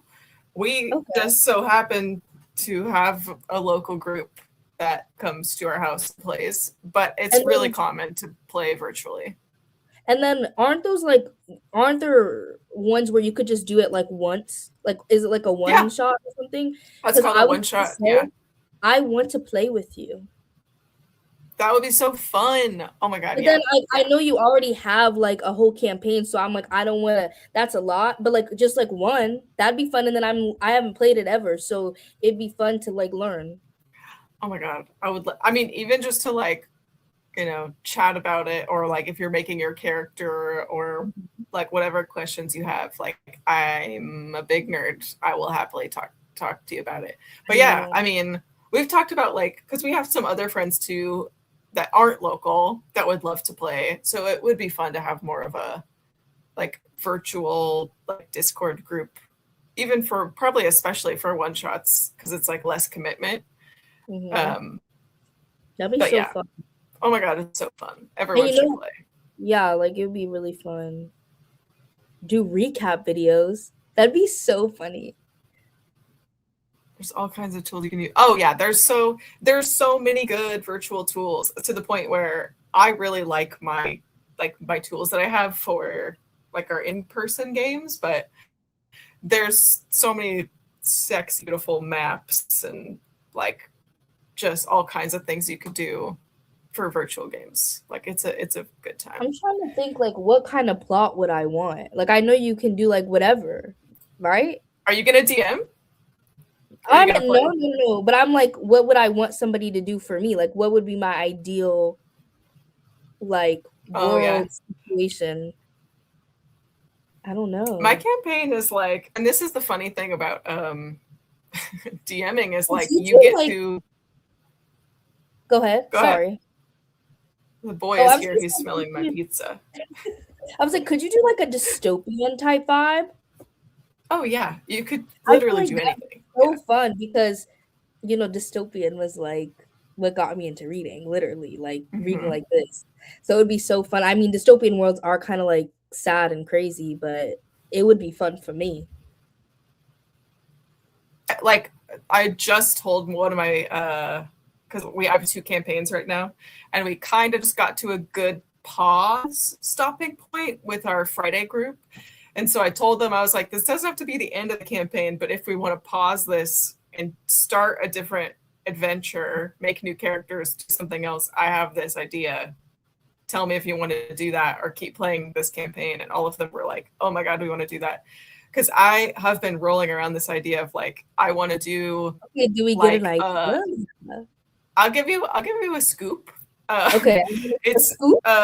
I'm tentatively calling it like Wizards and Gunslingers, because I want to do like a Wild West vibe, except it's like high fantasy.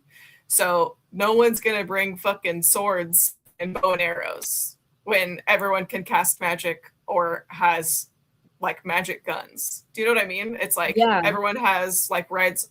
Either there's horses or there's magic like mounts, that you could just be on Mm. and riding around. And there's this part of the world, because everything that I do is fully homebrewed because I'm a psychopath.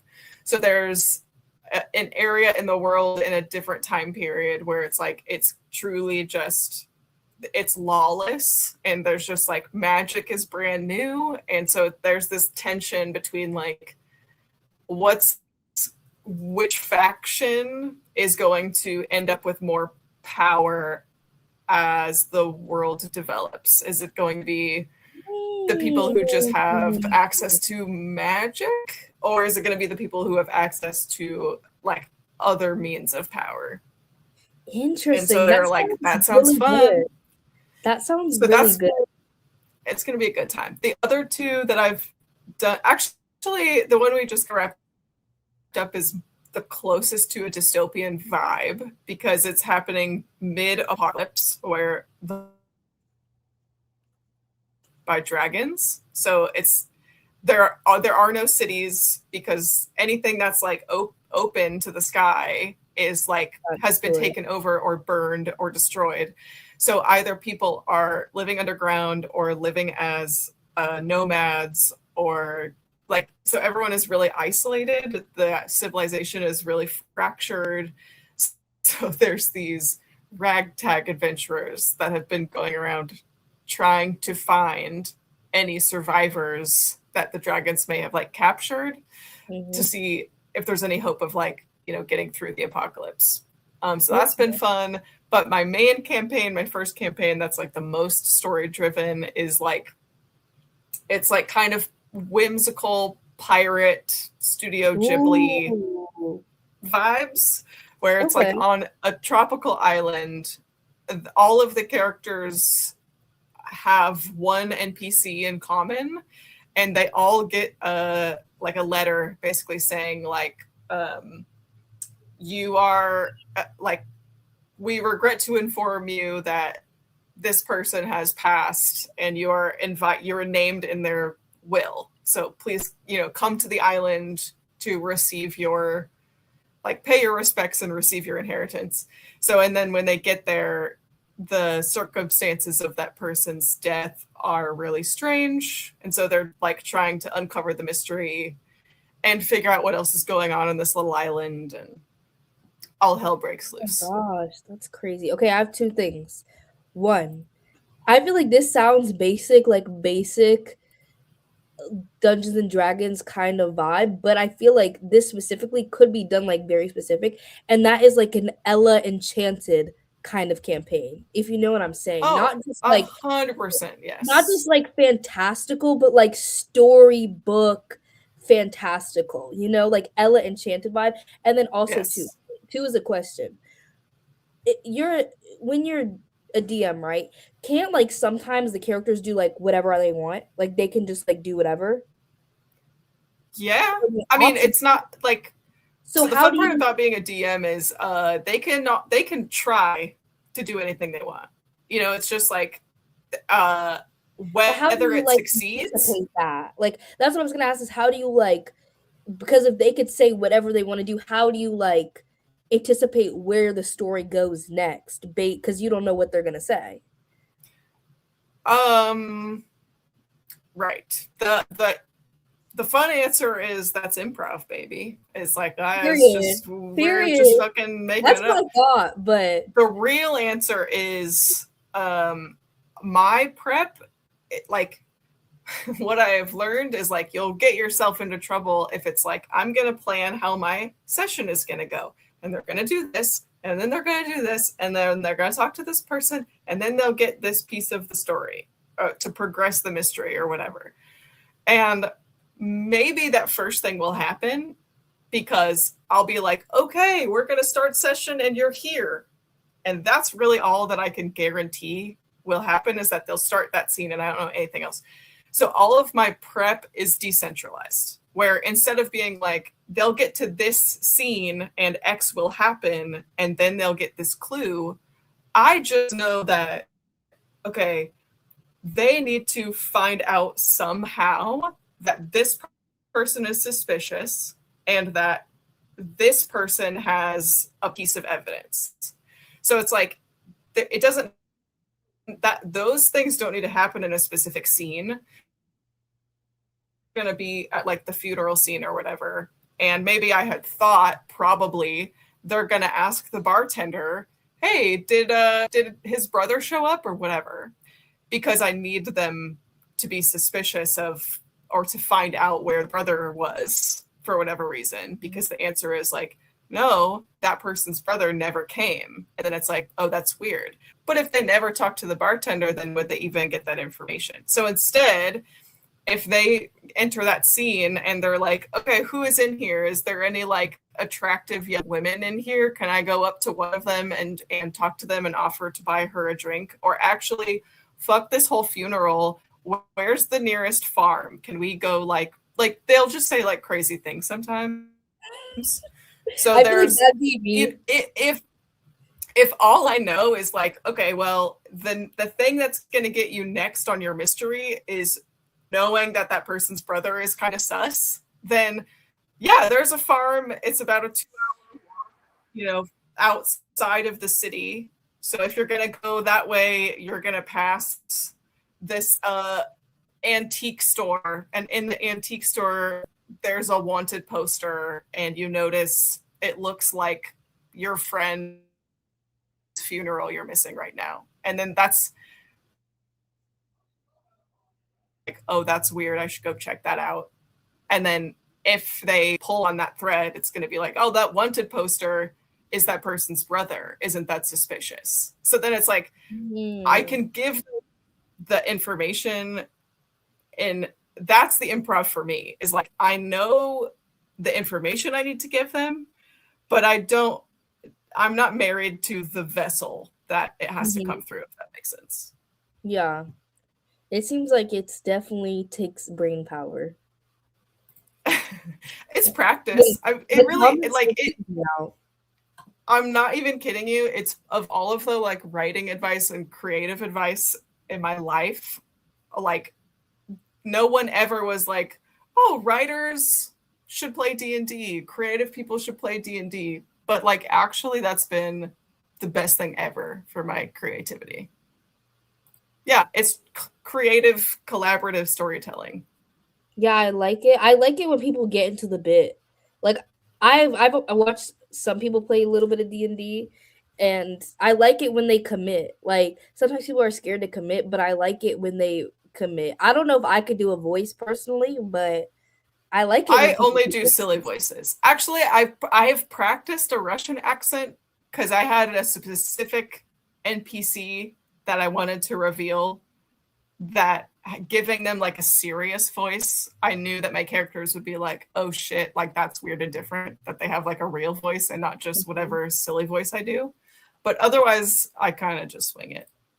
I feel like I wouldn't want mine to have a silly voice though, because I would want mine to be like a baddie. Like I would want my character to be like a straight baddie. Like I want my character to look like Megan Thee Stallion. That's what I want. Oh, hell yes. But her with ginger hair. That specifically. Megan Thee Stallion with ginger hair. That's what I want. I love. And also, yes. So like my biggest campaign, I have 6 players plus me.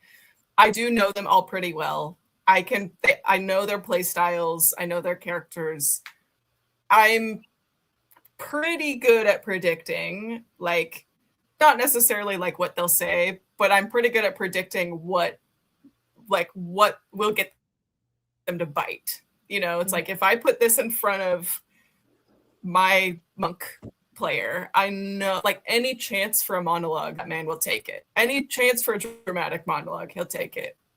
Or I know if I put some like helpless, cute child in front of my bard, he's simply incapable of like not investigating what that child needs. So it's like, I have my ways of hooking them, but that just takes time getting to know everyone's style. I really want to play, but I don't know who to play with. That's my problem. How many players do you need, like, minimum? Like, you could probably do it with 2 players. Usually my Friday group has 3. So, like, I have a small group. I think probably the sweet spot is, like, 4. But, like, 6 is a large group. But we do it. It's perfectly fine. Yeah, I always figured, like, fine. I figured, like, the amount in Stranger Things was ideal. I was like, how many players they have, I feel like. And it is normally 4. At the end, they do have a 5th player. But for the majority of the show, it was just, well, was it 4? Yeah, it was just like the 4 boys, 11 didn't really play. Yeah. I know Dungeons and Dragons is not Stranger Things, but honestly though, a Stranger Things one, they do. They have it. They have. I know box. They would, but yeah. I've played it. It's great. It's not super Stranger Thingsy, but one of my players has the box. Like, it is a little bit, And he has DM'd us through the Stranger Things like D&D box, and it's a delight. My character is Dave the Wizard. He's a stepdad. He's in a bowling league. He's the dad that stepped up. My dad was in a bowling it's a great league. time. Mm. Yeah. My dad, he like was in New Jersey. Bowling is like down here trying to find a bowling alley difficult. New Jersey, love bowling. So my dad, he played in like a league. He played in high school. He played in a league, and he actually injured his right hand. He's right-handed. He injured his right main bowling hand, so he literally retaught himself on his left hand to bowl. That's how serious bowling was for him. That he retaught himself on his non-dominant hand. That's crazy. Like, That's and crazy. my dad and my sister used to do a daddy-daughter bowling league back in the day. My sister busted her face once in a bowling alley because she tripped over Crazy Taxi. Like, there's just a lot of bowling alley stories. I've had birthday parties in hella bowling alleys as a child. Probably like 5 birthdays in a bowling alley, no lie. But honestly, I think I still need bumpers to this day. Like, I don't know how to bowl. I'm like, can y'all give me the little push thing? Like, just let me push it off the little ramp and we'll be good. The one for kids. No, yeah, Dave the Wizard, he's a legend. But this comment, yes, I'll say the thing about me being a writer and also being a DM is like my D&D campaigns have nothing to do with my writer creative projects. Like me being a DM is like, it's my sandbox too. So it's truly just for fun. I know exactly what you mean though with I think it comes from DMs feeling like not insecure, but not trusting that they'll be able to improv if they deviate from what they think the plan is, which is where then the railroad comes in, where it's like, oh, we want to go east instead of west. And it's like, oh, road's closed. You can't go east, actually. You can't go. There's actually only one choice. You just can't do anything else because I am not comfortable going outside of what I have prepared. And that just comes with practice of like, well, I'll figure it out. Like, also, you want to go west, we'll go west. They said they're doing a vampire western murder mystery campaign. That is very fun. Vampires are iconic. Ooh, that's another one that would be good. Like, not like a Twilight vibe, but like vampires, werewolf, paranormal. Ooh, I would like that too. Stranger Things, Ella Enchanted, Paranormal. Those are them. Oh, you're gonna have such a fun time as soon as you start playing. And you know what? I literally did like acting and improv when I was like in high school and middle school and high school. I don't think I don't know, but I like those types of things, and I like figuring things out. I like investigating. The important thing is that you're in a group where everyone's equally bought in, and that everyone is like just okay being silly and being a team player. That's a hurdle for some players, is like there are no main characters. It's whatever number of players you have, you are equally all the main character. And so everyone has their own backstory and has their own goals for their character, but it's like it's not like, okay, it's Deja's character and her 3 sidekicks. Like, it's like we are the group has to learn how to share with everyone else, and that could be a bit of a learning curve, I think, for some players that are like, it's like, it's I don't not care like that your backstory is whatever. It's not like a Hannah Montana. It's like a Friends, you know? Yeah. If Friends wasn't super milquetoast, but yeah. I mean, I literally don't even watch Friends, but like, I don't know many other, like, I feel like in a lot of sitcoms, they still have like main characters. I'm like, do you know Girlfriends? Do you know the sitcom Girlfriends? Yeah. Nope. I figured that's why I didn't say it. It's like the characters are all black. So it's like a black. I didn't know about it until my boyfriend, to be honest. But Girlfriends is my favorite one. But it's like that. I mean, Joan is the main character, but they're really all the main character. Like, you know, like it's kind of like Sex in the City. You know how Carrie is like kind of the main character. So I feel like Friends was actually a good pull. I feel like Friends was a good pull for that. Oh yeah, no, yeah. It's because in Friends, like there's 6 of them, so like they all do their own thing. Yeah, and I feel like really you like love it. None of them are the main character. I really want to do it. I just don't know who to do it with, and that's my problem. That's why I'm like, I feel like I would just do it on mine. I mean, honestly, this is what I did as I wanted to play and I didn't have people to play with, so I learned to DM because there's just a shortage of people who are willing to run the game. And now I get to play every week. So they multiple of my players now are dabbling in DMing, so I do get to play now.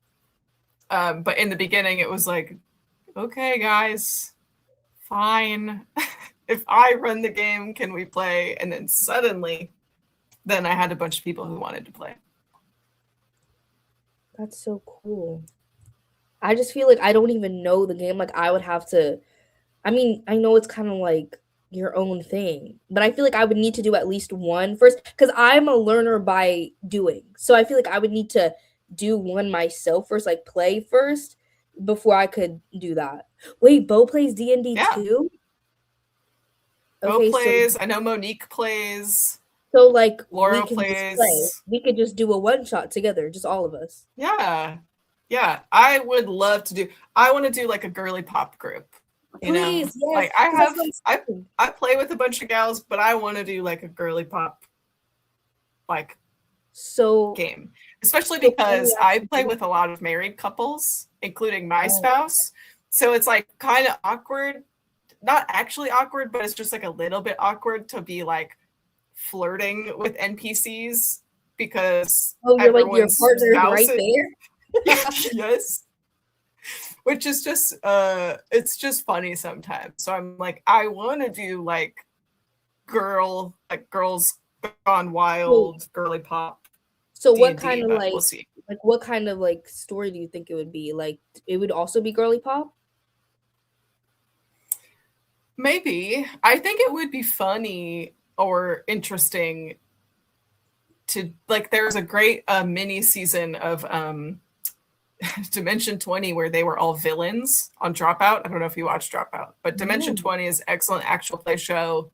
If you've watched Critical Role or like other like NADPOD, Dungeons and Natties, there's all kinds of like D&D actual plays. Dimension 20 is one of them, and there was like a series where they were villains and they were trying to like take over the castle and like do their villain things, but the characters were kind of girly pop, and it was just funny. I'm like, I think like baddie villains. Yeah. Okay. It was a great time. So I don't know. That would be an option, but we could do whatever we want. We could do anything. I think I actually need this to happen so I can actually play for the first time. It's literally one of my goals for the year, so like I have to get it done, Noelle, and I need you to help me. We can make this happen because no lie, you and me and our 16 friends here is like I've been trying to figure out how to bring D&D into my online world and not just my like personal fun IRL world, because I'm like, wow, this is something I really love, I really enjoy, I feel like I'm pretty good at, and I spend a lot of time on. So I'm like, this is something I could bring in to the internet. I just haven't figured out how to do that. Yeah, but it would be fun. So Bo and Mo, I like that. Bo and Mo play, and anybody else? Yeah, I mean, we'll have to figure out like the canon event of starting a D&D campaign is like the scheduling is the worst of it. The fact that I have to do like a one shot first, it's just one day. Yeah. Oh, and yeah. Well, Bo and Mo literally made time to meet up in person. Yes. So a one shot, we can make that happen. A whole campaign is notoriously difficult to schedule, but I believe in us. Okay, so I'm literally gonna go into the host chat after this and be like, so who wanna play D&D? Noelle DM. And I'll be signing you up, being like, Noelle is DMing. Sorry. I'll do it. I just have to figure out how to DM like virtually. But I mean, I'm open to it. No, literally, I'm about to be like, so who's playing D&D? I need to learn. I think we'll have some takers. I'm all like, listen, I will. I'm happy to do it because I need more people to play and realize, oh shit, this is really fun, and then more people to DM so then I can And then play. you could play. You know what I mean? I knew you were gonna say that. And you know what, Noelle? What I love about you is you are the definition of I'm down. Like literally, everything you're like, I'm down. Like I you are really, I'm yeah, down. I'm there. I'm Like there. It's the FOMO for real. there's very little things that I could like propose to you and you're like, like hard No. no. Yeah. Yeah. I don't know. I'm along for the ride almost always. I love it. Apologies to Bo for throwing her Bo, out there. are you playing with us? I'm sure she'll be. I mean, if she has time, I imagine she'd be excited about it. Ooh, okay. Also, I don't know if this is crazy, and I don't know how you would make this into a D&D campaign, but you know the movie Obsession? The movie Yes, that came haven't out? watched it. No, it's not about spoiling it. So not something specifically like that or like even horror leaning, but you know, in the show or in the movie, there's the One Wish Willow, and you get to make a wish. So and they're making a whole universe about like the One Wish Willow. And so I feel like it'd be Mm, cool to kind of do something like that too. that would be fun. I love a one shot because it's like it's really not that serious. Like I don't have to worry about committing to all of this for years of my life. Do you know what I mean? It's like, Yeah. it's a one shot. Let's do something weird. Yeah. So, Something definitely weird. what do you want to play? Like what sounds fun? I just literally Magic? gave you like Not 20 magic. ideas. Either or. Do I'm you down. do you want to be like imagine a fight scene? Are you like in the mix, like punching stuff, or are you like in the back line doing strategy or doing like sniper shots? Are you like hyping up your friends or manipulating the I feel like terrain, I throwing feel out like healing? no, I feel like my character would be too pretty to play or too pretty to fight, but would if necessary. Like if like they're like Mm-hmm. you know what it is too. I feel like my character would be so good at fighting that just like they're just good at it, naturally skilled, but they're too pretty to fight. But if they need to, they're just like boom and done. That's what I would want. Got it. Got it. It's I don't know if that giving. makes It does. It's giving sorcerer, maybe warlock. Mm, yeah, we got options. We got options. A sniper, magic user. Yeah. I mean, it's just like if you're playing D&D, like sniper ranger slash sorcerer Megan the Stallion. Exactly. That's what somebody literally oh said my in this. gosh, ranger, Go ahead. sorcerer, ranger would actually go hard. That would be I don't know what multi-class, that but means, yes, but yeah, I guess. I was gonna say somebody literally said though, either of like those. Megan the Stallion makes them want to fight, and we've all been like, "Girl, what are you talking about?" Like listening to Megan the Stallion makes her want to fight, and we're all like, "Girl, what are you talking about?" Like Megan literally doesn't talk anything about that. Like she's not like I'm about to beat your ass. What are you talking about? Like she's too pretty to fight. So, but I feel like if Megan had to get into a fight, she would beat some ass. Right, like it's Like hype. It's like I'll hype you all up, but like, okay, fine. I guess I have to get in there. yeah, exactly. Like y'all aren't doing good enough, so I guess I have to step You could in. literally, you could be like a hot girl bard. That's like duh, Meg the Stallion. You could be a Okay, hot bard girl for vibe. sure. That's so Hmm. funny. That would be fun. And usually bards, because they're very charismatic, like I could see you being a player who like is gonna be like talking to people and trying to figure out what did you mean by that, or persuading or trying to solve mysteries. Like if you feel like you're gonna be, not in combat trying to finagle things, like usually charisma would come in handy. Yeah, and I also feel like I don't know if this is like a power, but I feel like I feel like my character could have some sort of like mental power, like affecting people's minds, like getting in there like a little worm. Oh yeah, Wes plays Psychic Whispers Rogue, which is like Mm. he does like telepathy stuff, and it's very fun. See, But yeah, I there's feel all kinds of different like or mind like stuff you can even do. like I would want her to low key be like manipulative, like manipulate the men in the game, girl. Go ahead. Oh, you need to play Bard. You need to play Bard. I don't know what that means. I'm about to send you some links as soon as we hop Okay. off And here, I'm like, yeah, like, girl, manipulate those men. Get what you want, girl. Or Warlock, actually. Like, depending who your Warlock patron is. Your Warlock patron could literally be Meg the Stallion. That would be fun. That would be a little fall. You know, I want to Megan the Stallion, but combined with this is gonna sound crazy. This is really gonna sound crazy. But Cardi B, you know, she used to be a stripper, right? Back in the day. So she used to rob the men at the strip club instead of giving them dances, like that kind of vibe. Yeah, I fear you need to be a hot girl bard. I think that's what I mean, there's a few paths that we could take to that like result, but I think bard would be the most fun for you. Okay. Like that's what are these things? Bard is like they said magic power comes from your charisma. Power comes from your charisma. You're a performer. So a performer needs their charisma. And depending on the bard, maybe that comes from your dance moves, or you play an instrument, or you're an actor, or you're a singer, like, or you're whatever. Like there's all kinds of different paths that you could take in being a performer. Is a bard.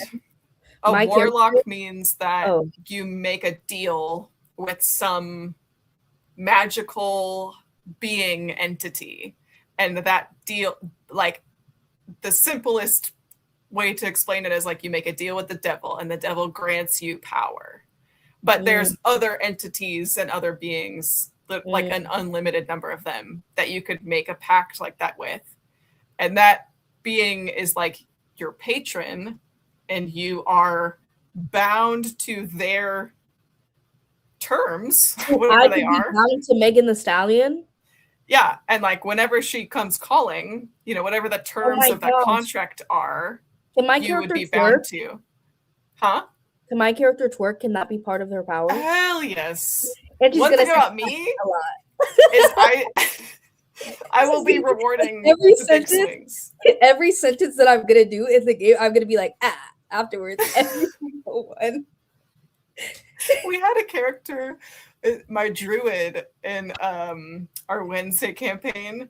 She does like an Emma Watson super posh British accent. She's like this old elf druid who lives in the jungle, and it's just like a super, like, canonically, like her character doesn't drink. She's always like, no, I think that we should do this, the smart thing, the wise thing. She's the healer of the group. And then a month or two ago, they got in this, you know, crazy fight, as they do. And she got frozen in a block of ice, and another character had to like somehow melt the ice and get her out of the ice. And she decided, because outside of the game, she had been telling me like, I'm getting kind of bored with her. I need to shake things up. I just don't know how to do that. And I was like, okay, well, if I put, you know, if she ends up being in danger and you want to play with like some kind of injury and give her a personality transplant, like, go right ahead. And so she came out of that block of ice and just decided that she was going to do a sorority girl version of her character. And it was the funniest fucking thing. Like, she came out of that block of ice, and for months and months and months and months, she's been playing this character like, okay, I think that we should go to the tea shop and check with the doctor about. And so she comes out of this block of ice and she goes, oh my god, that's like, so where are we? And just is like the whole table is like, I don't know who you are right now. And all of their characters are like, this freaks me out. This is an emergency. We have to get you help. And it was That is hilarious. so funny. But Yeah. I want my character to have a twerking power. I Oh, don't know. yes. We can make that happen. That can be arranged. I I think fear of I've getting into already built my D&D. character. She's built. Mm-hmm. I just have to think of a Mm-hmm. baddie name. I have to ponder it. Fable's literally pawing my pants. I don't even know if I'm capable. I will do a one shot, but I'm already thinking like, campaign. Well, you already have to. Wes will be like, what are you like? You're trying to launch a whole other thing. Like you're gonna just play more D&D. I just can't say no. Ugh. But yeah, we gotta play. We really do. Do they have familiars in the game? Oh hell yeah. Girl, it's the game about playing pretend. Literally anything is possible. Doesn't she look like a familiar though? Like I feel like when she's not screaming or being chaotic and she's just sitting like a pretty princess, she looks like she would like come out of the woods in a magical story or something and be like your little familiar. She really does. She just has the charm. She just has like a storybook character look, especially because I was saying, I don't know if you could tell on camera, her eyes are turning green, I think. You showed me the picture, yeah. Yeah, I think her eyes are like really turning now. Today was the first day that when I looked at her from afar, I was like, your eyes look green. Normally I could only see it up close and in the light, but like today her eyes low key like looked more green than blue. I like every picture I see of her is like those are green eyes. Really? Yeah. Like more like progressively. Oh, more and more green, yeah. Yeah, yeah. Let me see right now. She's a direwolf. We actually do have a kitten.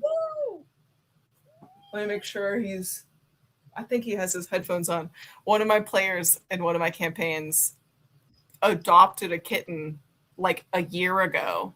And she and I know that it's not just a kitten, but none of the other party knows. And the kitten just keeps growing weirdly. And so now it's way past the size that like a cat should have stopped growing. And so it's just down to the point where the rest of the party is like, is That's your really cat weird. still growing? So that's fun. It's growing into a displacer beast, which What is does it eat? Because this girl, she be eating. She be growing fast because she be eating. So I know that cat in that game, it be eating good. yes, yeah. Oh, he be eating. Yeah, his name's Aggie. But it's absolutely a hoot. He's so Thank mad. you. It is fun. Honestly, my inability to say no, it comes in, I think, makes me a fun DM because I want my players to do whatever they want. It's just that then they have to succeed on their dice rolls. But also, not succeeding on your dice roll sometimes makes it even more fun. Mm-hmm. But yeah, I could talk about D&D all day, but I feel like we should probably call it a night. That's fine. I mean, maybe you're doing sprints next Monday. I think I might be able to join. So, Excellent. because I'm coming Excellent. back from my trip on Sunday, so I think I'll be able to join. But I don't know yet. She's All literally right. scratching up my chair. What a goofball. All right, my friends. Thank you if you're still here talking D&D with us. Thank you for hanging out. This is where we're going to call it. You could check the whole Sprints channel in the Discord. Otherwise, we will see you later.